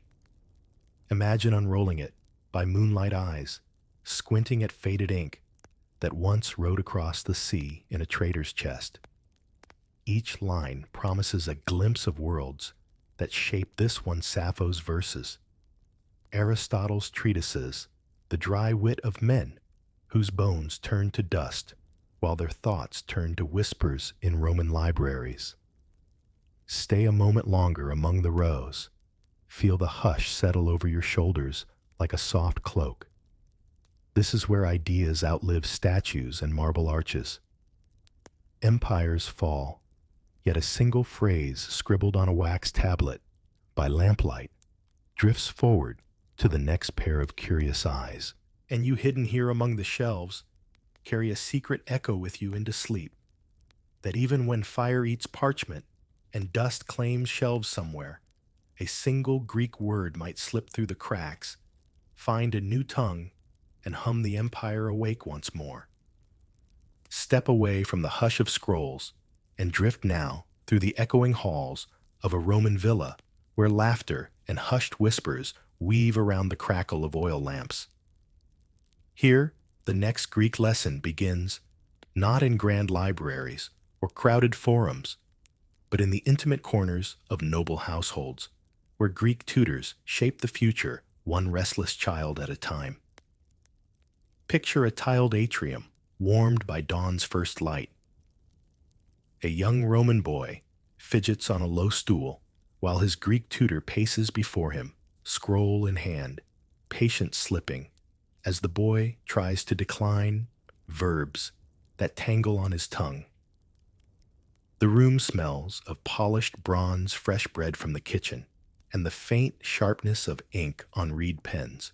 Somewhere behind a curtain, a servant giggles at a half-overheard Greek phrase, a reminder that even quiet lessons ripple beyond marble walls. It's a plain fact. Soft but weighty, wealthy Roman families prized Greek tutors as status symbols and intellectual insurance. To have a Greek mind shaping your children's tongues and thoughts was proof you weren't just rich in coin, but cultured in soul fit for Senate or forum. Even the dullest noble son might shine brighter if he could quote a line of Homer at dinner. Yet there's a delicate irony hidden here, like a pressed flower in a scroll. These household lessons could spark secret rivalries. Some fathers bristled at the way their children admired foreign tutors more than their own Roman ways. Surviving letters hint at private complaints, sons imitating Greek manners, repeating sly jokes in a language their parents barely grasped. Lean closer. There's a quirky glimpse caught in a letter fragment, one Roman mother asking her son's Greek tutor to avoid certain philosophers fearing dangerous ideas might turn her clever boy into a questioner rather than an obedient heir. Philosophy, after all, can be more troublesome than politics if left to roam too freely over wine and sweet dates. Still, debate smolders quietly among scholars. Did this private tutoring feed Rome's genius, or erode its roots?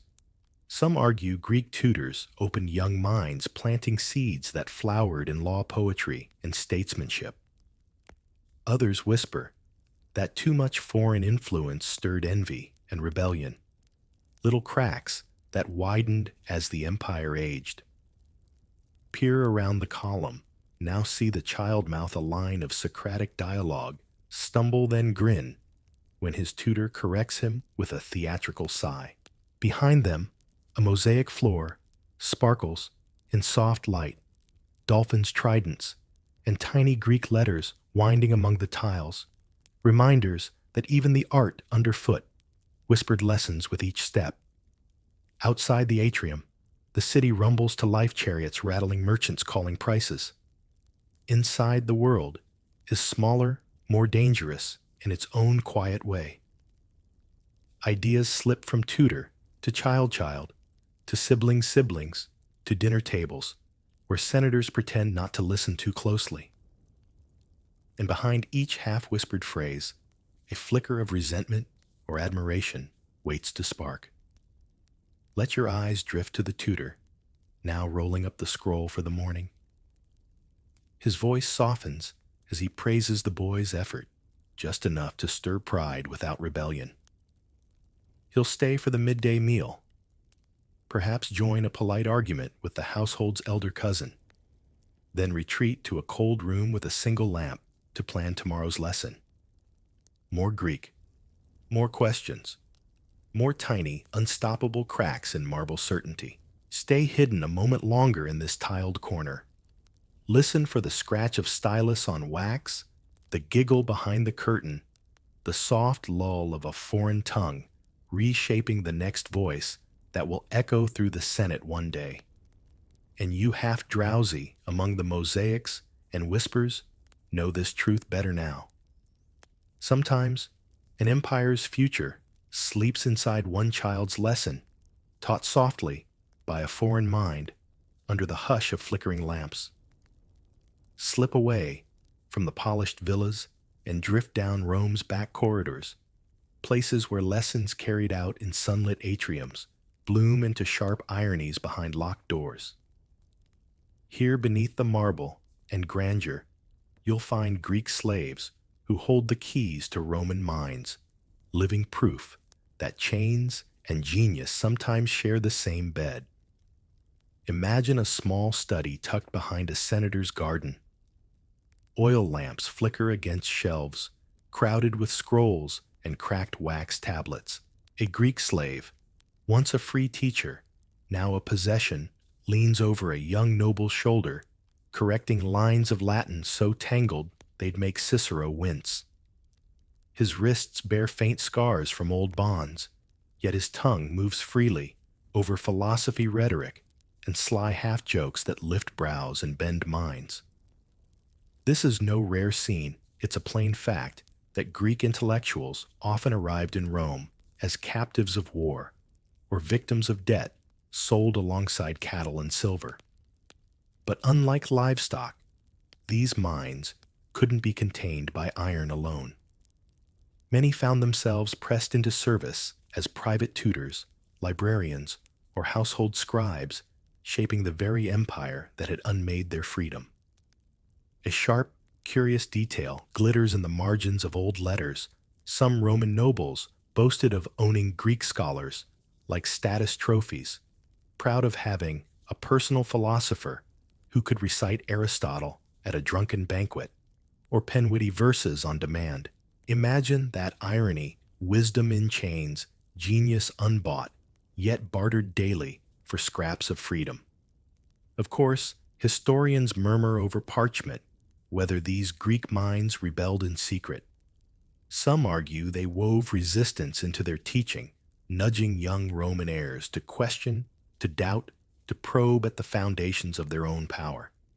Others claim that for many, survival mattered more than secret revolt. A quiet life teaching bored aristocrats was safer than dreams of upheaval. Lean closer now. In this shadowed study, you might hear a faint riddle slip from teacher to student, phrased innocently enough, yet a spark beneath the marble calm.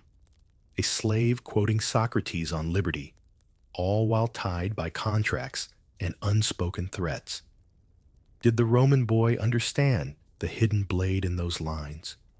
Sometimes, yes, sometimes not, until years later, when his words at the Senate echoed that old lesson back into the marble walls. Listen. For the softest irony, some of these enslaved Greek minds wrote small scrolls of their own private essays, secret commentaries, jokes disguised as logic puzzles. A line of satire here, a mocking phrase there. Pieces that survived only in rumor and fragment the scribbles of rebellion that no legion could stomp out completely. Picture the scene, a Roman master praising his Greek slave for brilliant insight, yet locking the study door behind him every night.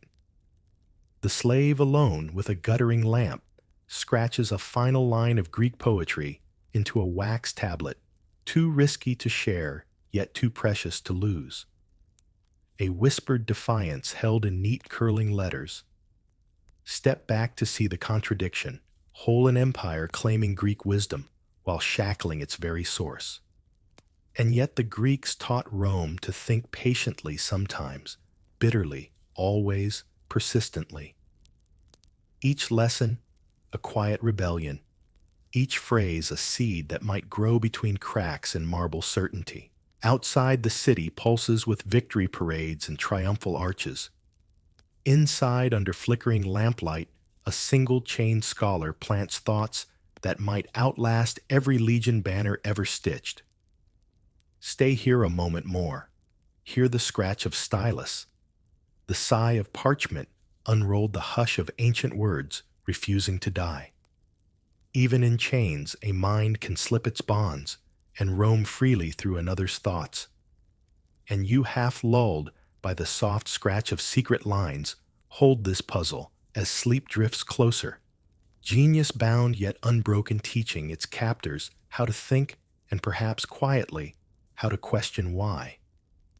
Now climb with me quietly to where rooftops scrape at the Roman sky, where cold night winds chase away the city's daytime roar.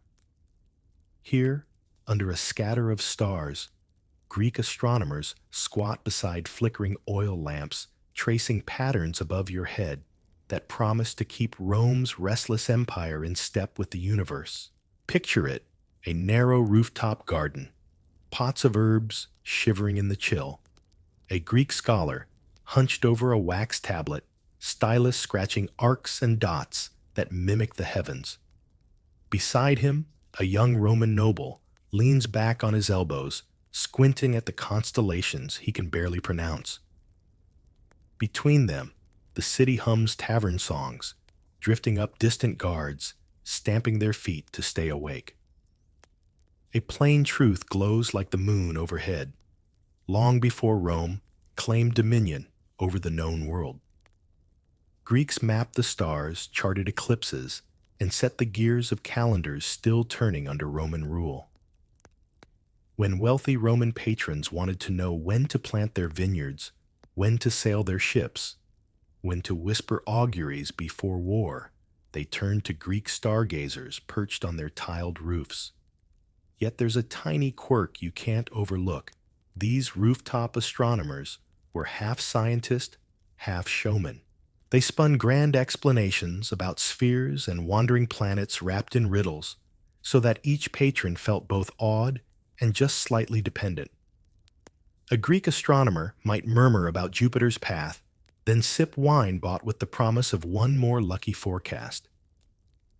Historians still squint at ancient tablets and disagree over how deeply these Greek star watchers shaped Rome's sense of time and fate.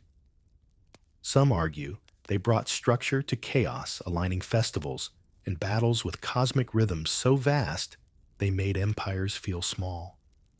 Others claim the Romans merely borrowed a convenient system, tweaking Greek charts to suit more practical needs: taxes, harvests, military logistics. Lean closer. Hear the soft clink of bronze astrolabe's tools lifted skyward under the swirl of constellations. A scholar adjusts his position, blocking the wind, with his threadbare cloak eyes fixed on the Pleiades, just peeking over the neighbor's tiled roof. Beside him, the Roman youth stifles a yawn, more interested in the warm jug of spiced wine at his side than in the quiet infinity above. And yet, picture this tomorrow. That same sleepy student will recite these star charts at a family feast, impressing uncles who clap him on the back, proud that Greek secrets sit tidily in Roman mouths. Maybe he'll stand in the Senate one day, quoting Greek calculations to fix the empire's calendar, or schedule a campaign under an auspicious moon. There's a sly bit of trivia to savor here. When Julius Caesar reformed the Roman calendar, it was Greek mathematics and Egyptian astronomy. He leaned on ideas drifting rooftop to rooftop until they slipped into imperial decrees. One night's quiet scribble became centuries of orderly days. Glance down from the stars for a moment. See how the rooftop bricks glisten with dew. The oil lamp flickers out. The astronomer taps his stylus on the wax tablet, frowning at some tiny error only he can see. His student mutters a curse in Latin, shivering in his fine cloak. Knowledge travels both ways. Greek stargazer, Roman patron, each orbiting the other in a soft dance of power and prestige. Stay here with them a moment longer.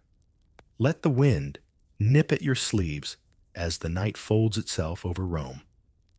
Somewhere far below, the empire's roads stretch away under moonlight. Armies march by torchlight.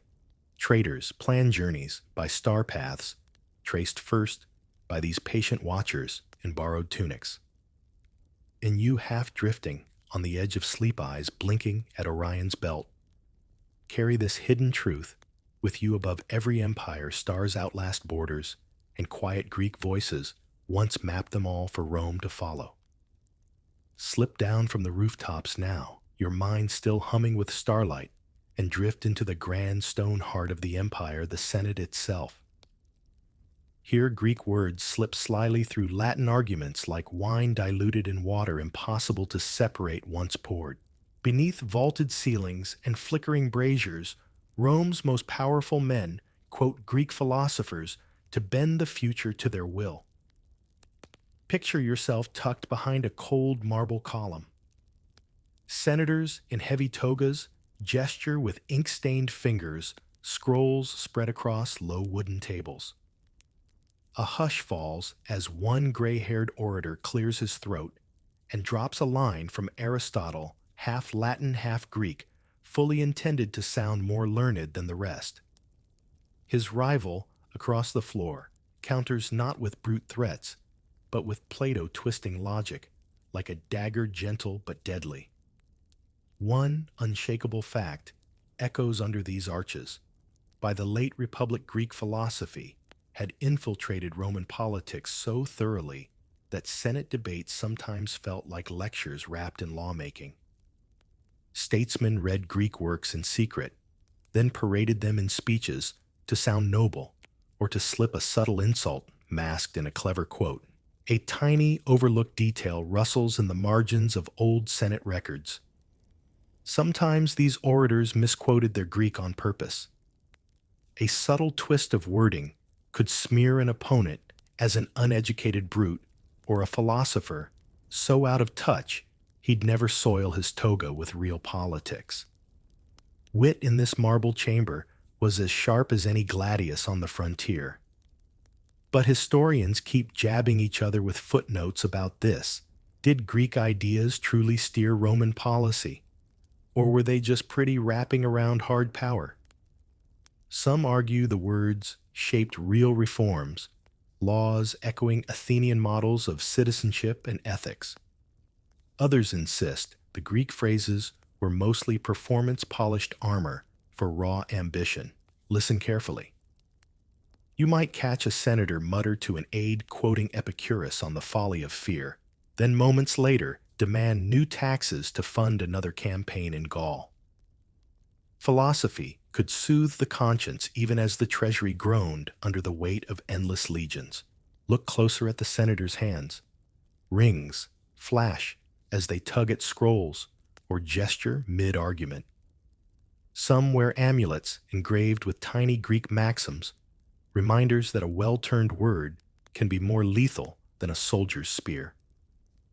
By night, these same men might invite a Greek tutor to dine at their villa, airing fresh arguments over figs and cheap wine, pretending for an hour they were Plato's kin, before plotting fresh conquests at dawn.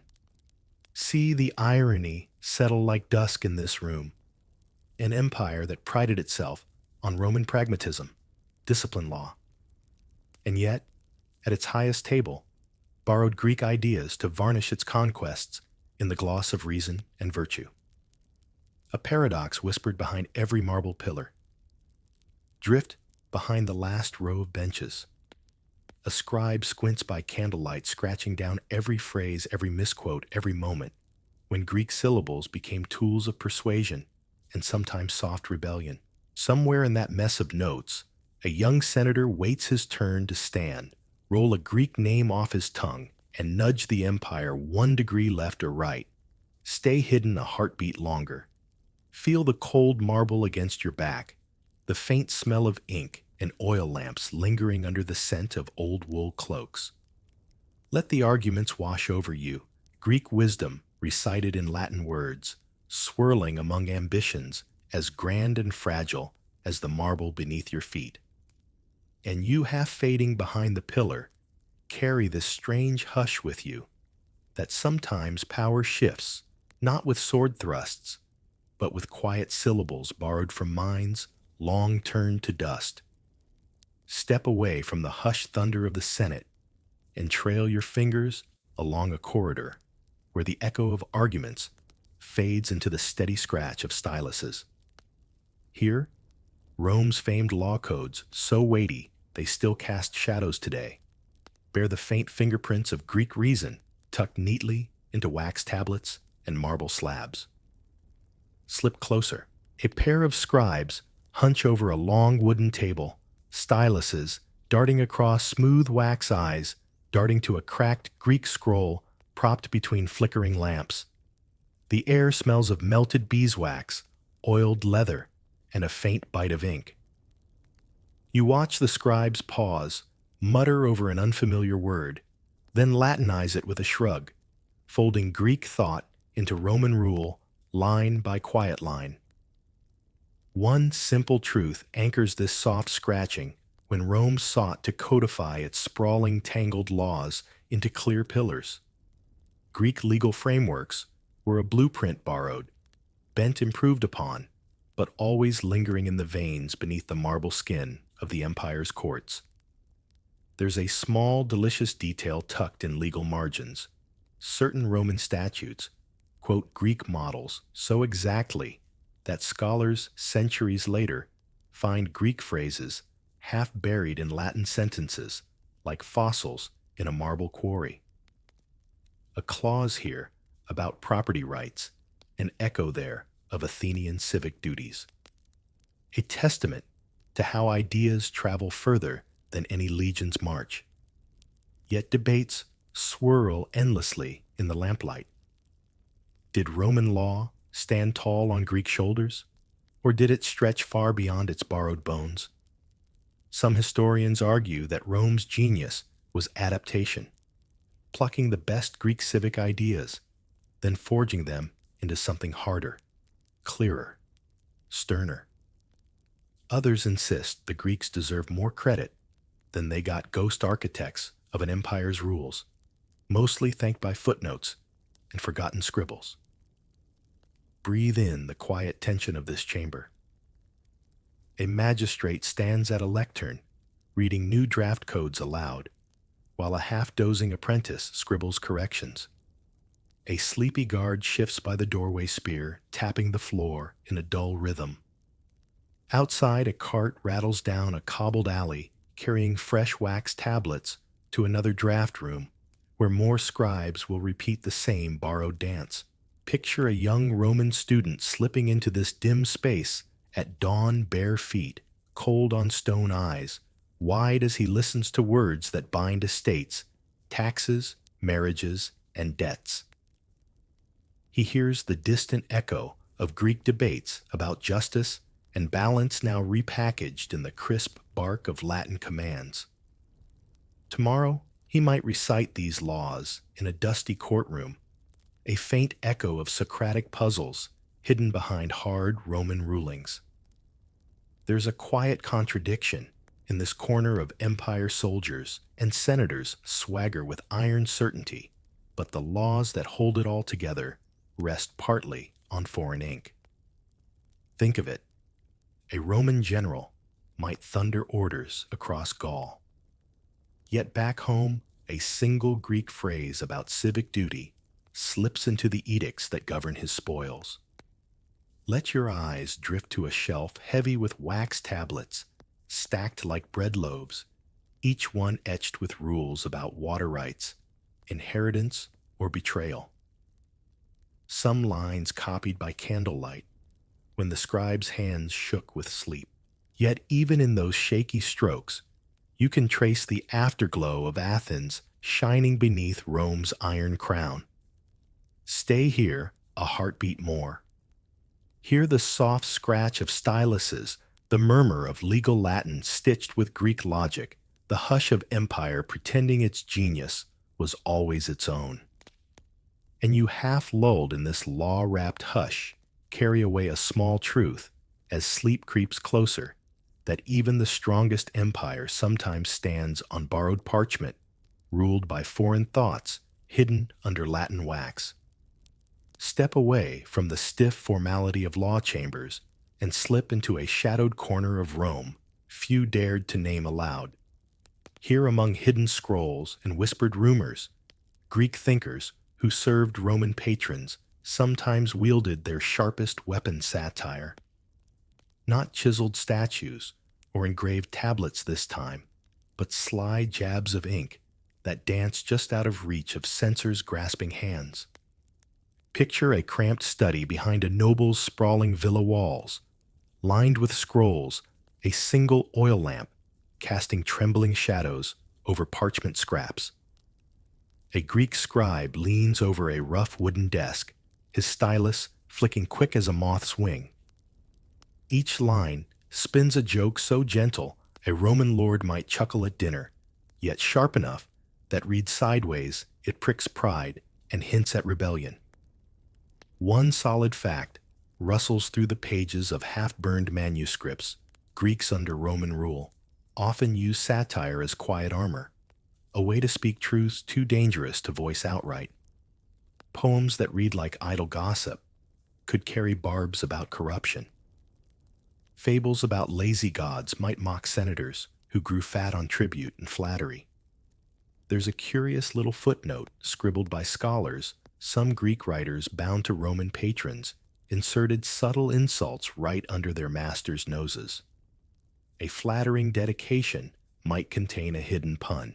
A harmless story about Aesop's animals might twist at the end, reminding listeners who really wears the leash. Yet historians still wrangle over scraps and rumors. Did satire truly shield free speech for these captive minds? Or was it a fragile freedom snuffed out the moment an offended patron snapped shut the scroll? Some argue these jests were mostly whispered amusements, small sparks that flickered out before they could catch fire. Others swear that even the faintest joke can burrow deep, planting seeds of doubt that bloom when no one's watching. Peer closer at the scribe. He pauses, dips his stylus in ink, then smirks at his own clever twist. He knows tonight's patron will skim this line, laugh politely, and never guess the jest has two sharp edges. It's a game, risk and reward balanced on a hair-thin reed of wit. Outside this hidden room, Rome blazes bright with triumphal arches and triumphal speeches. Inside, a single Greek mind, hunched over parchment, dares to tug at the hem of the empire's toga line by careful line. Satire becomes a door that swings open just wide enough for truth to slip through, disguised in fables, jokes, sly double meanings. There's a soft irony here worth tasting like bitter wine. The same Roman nobles who chained Greek scholars to their households often boasted about how clever, how witty, how dangerously honest their favorite scribes could be. They fed on the thrill of whispered truths, never quite realizing those whispers might outlive them in hidden copies and half-remembered lines. Step back from the desk.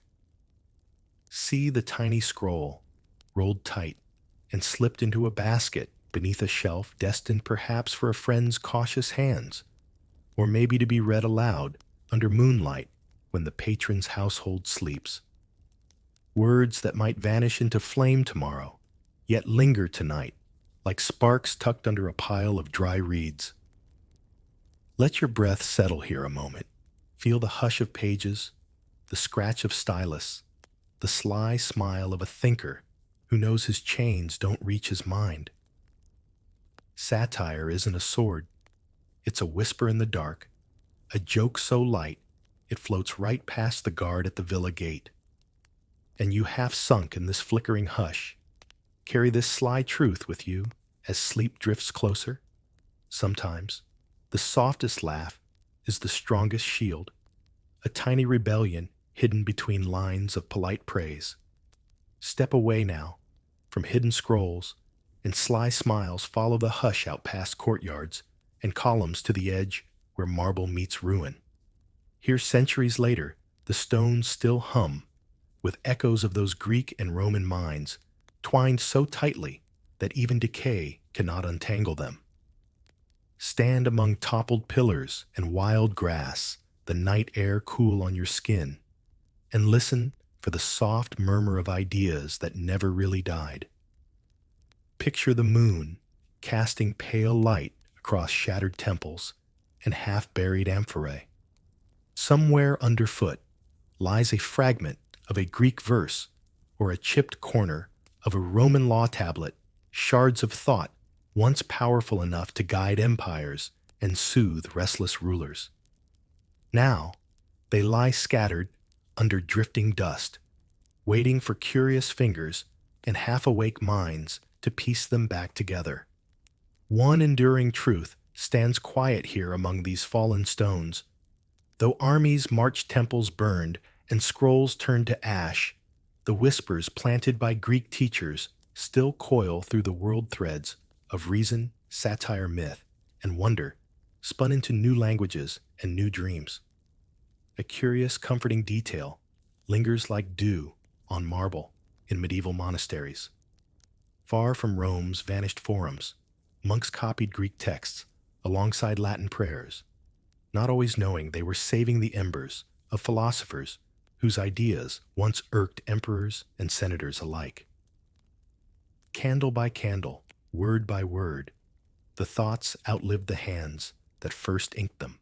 Yet the debate flickers on. Even now, did the Greeks truly conquer Rome through thought alone? Some scholars swear these subtle invasions of the mind mattered more than all the legions and marble arches ever did. Others argue the empire's iron will shaped the philosophers more than the other way around, bending bright ideas to suit the cold march of power. As always, there's no final answer, just ruins that whisper both sides in the dark. Stand here a while longer. Feel the rough stone beneath your palm. Inhale the hush of wild time growing where libraries once held shelves of Greek scrolls. Imagine voices drifting on the night wind, a tutor lecturing a senator's son, a philosopher spinning riddles on a rooftop, a poet reciting dawn verses to sleepy ears who didn't know they'd remember every word. In this soft ruin time folds in on itself. What was Greek became Roman, then drifted out again, carried by scribes, students, travelers, dreamers. Each generation adds a layer of footsteps on this marble dust, a reminder that thoughts once planted bloom wherever they please. So stand here half-rooted in the past, half-drifting into dreams. The empire may be stone, and iron turned to rubble, but the words hum on carved in the silence, hidden in bookshelves, whispered by insomniacs, like you leaning in closer to catch the faint echo of questions asked under oil lamps centuries ago. And you half asleep now, among broken columns and soft winds, carry this final puzzle with you as you slip into sleep. That conquest can be quiet, carried not by legions, but by curious minds, whispering under flickering lamps, crossing borders long after the marble cracks. Now close your eyes, if they haven't already fluttered shut. Let the broken marble fade behind your eyelids, the faint scent of old parchment drift away, like a night breeze through open windows. Breathe out any last scraps of empire, and ink feel them settle like dust on the stone floors of forgotten libraries. Somewhere in your dreams tonight, a Greek tutor might still murmur half-remembered lines. A Roman senator might still quote Plato in your ear. Let them. They've been waiting centuries for someone quiet enough to listen. If this soft drift through ancient lessons and borrowed thoughts helped you find a little peace tonight, you're always welcome to come back. There are always more forgotten ruins to wander, more half-lost scrolls to unroll in the dark. Before you go deeper into sleep, maybe leave a gentle sign. You were here, your time, your city, maybe your favorite forgotten thinker. It's a small way to keep these echoes alive, passed from one dreaming mind to another. Breathe out slowly now, Let the oil lamps gutter and the marble columns melt into dusk behind your eyelids. Feel the hush settle deep in your chest, as if every scroll, every whispered lesson, every flicker of Greek thought folded itself gently into the quiet corners of your mind. The ruins grow softer here in the dark, where senators once argued and philosophers once mocked their patrons in secret. There is only the hush of sleep wrapping around old questions that don't need answers tonight. Listen for it. The faint echo of sandals on stone, a quill scratching parchment somewhere far away. The stars above those rooftops still pinpricking the black sky, just as they did for Greek stargazers charting tomorrow's calendar. Maybe you'll carry a line of Homer into your dreams tonight, or some sly piece of rooftop wisdom tucked under your pillow, like a secret coin. Let it drift with you. Let it hum softly as the world around you quiets, leaving only the gentle rustle of pages turning themselves. If this wandering glimpse of Greeks teaching Rome to think helped your mind find its resting place, you can always come back. There's always more marble dust to brush away, more hidden scrolls to find under the hush of sleep. Before you drift off completely, if you're still awake enough, leave a soft trace behind what time is it where you are, and who's the quietest thinker keeping you company tonight.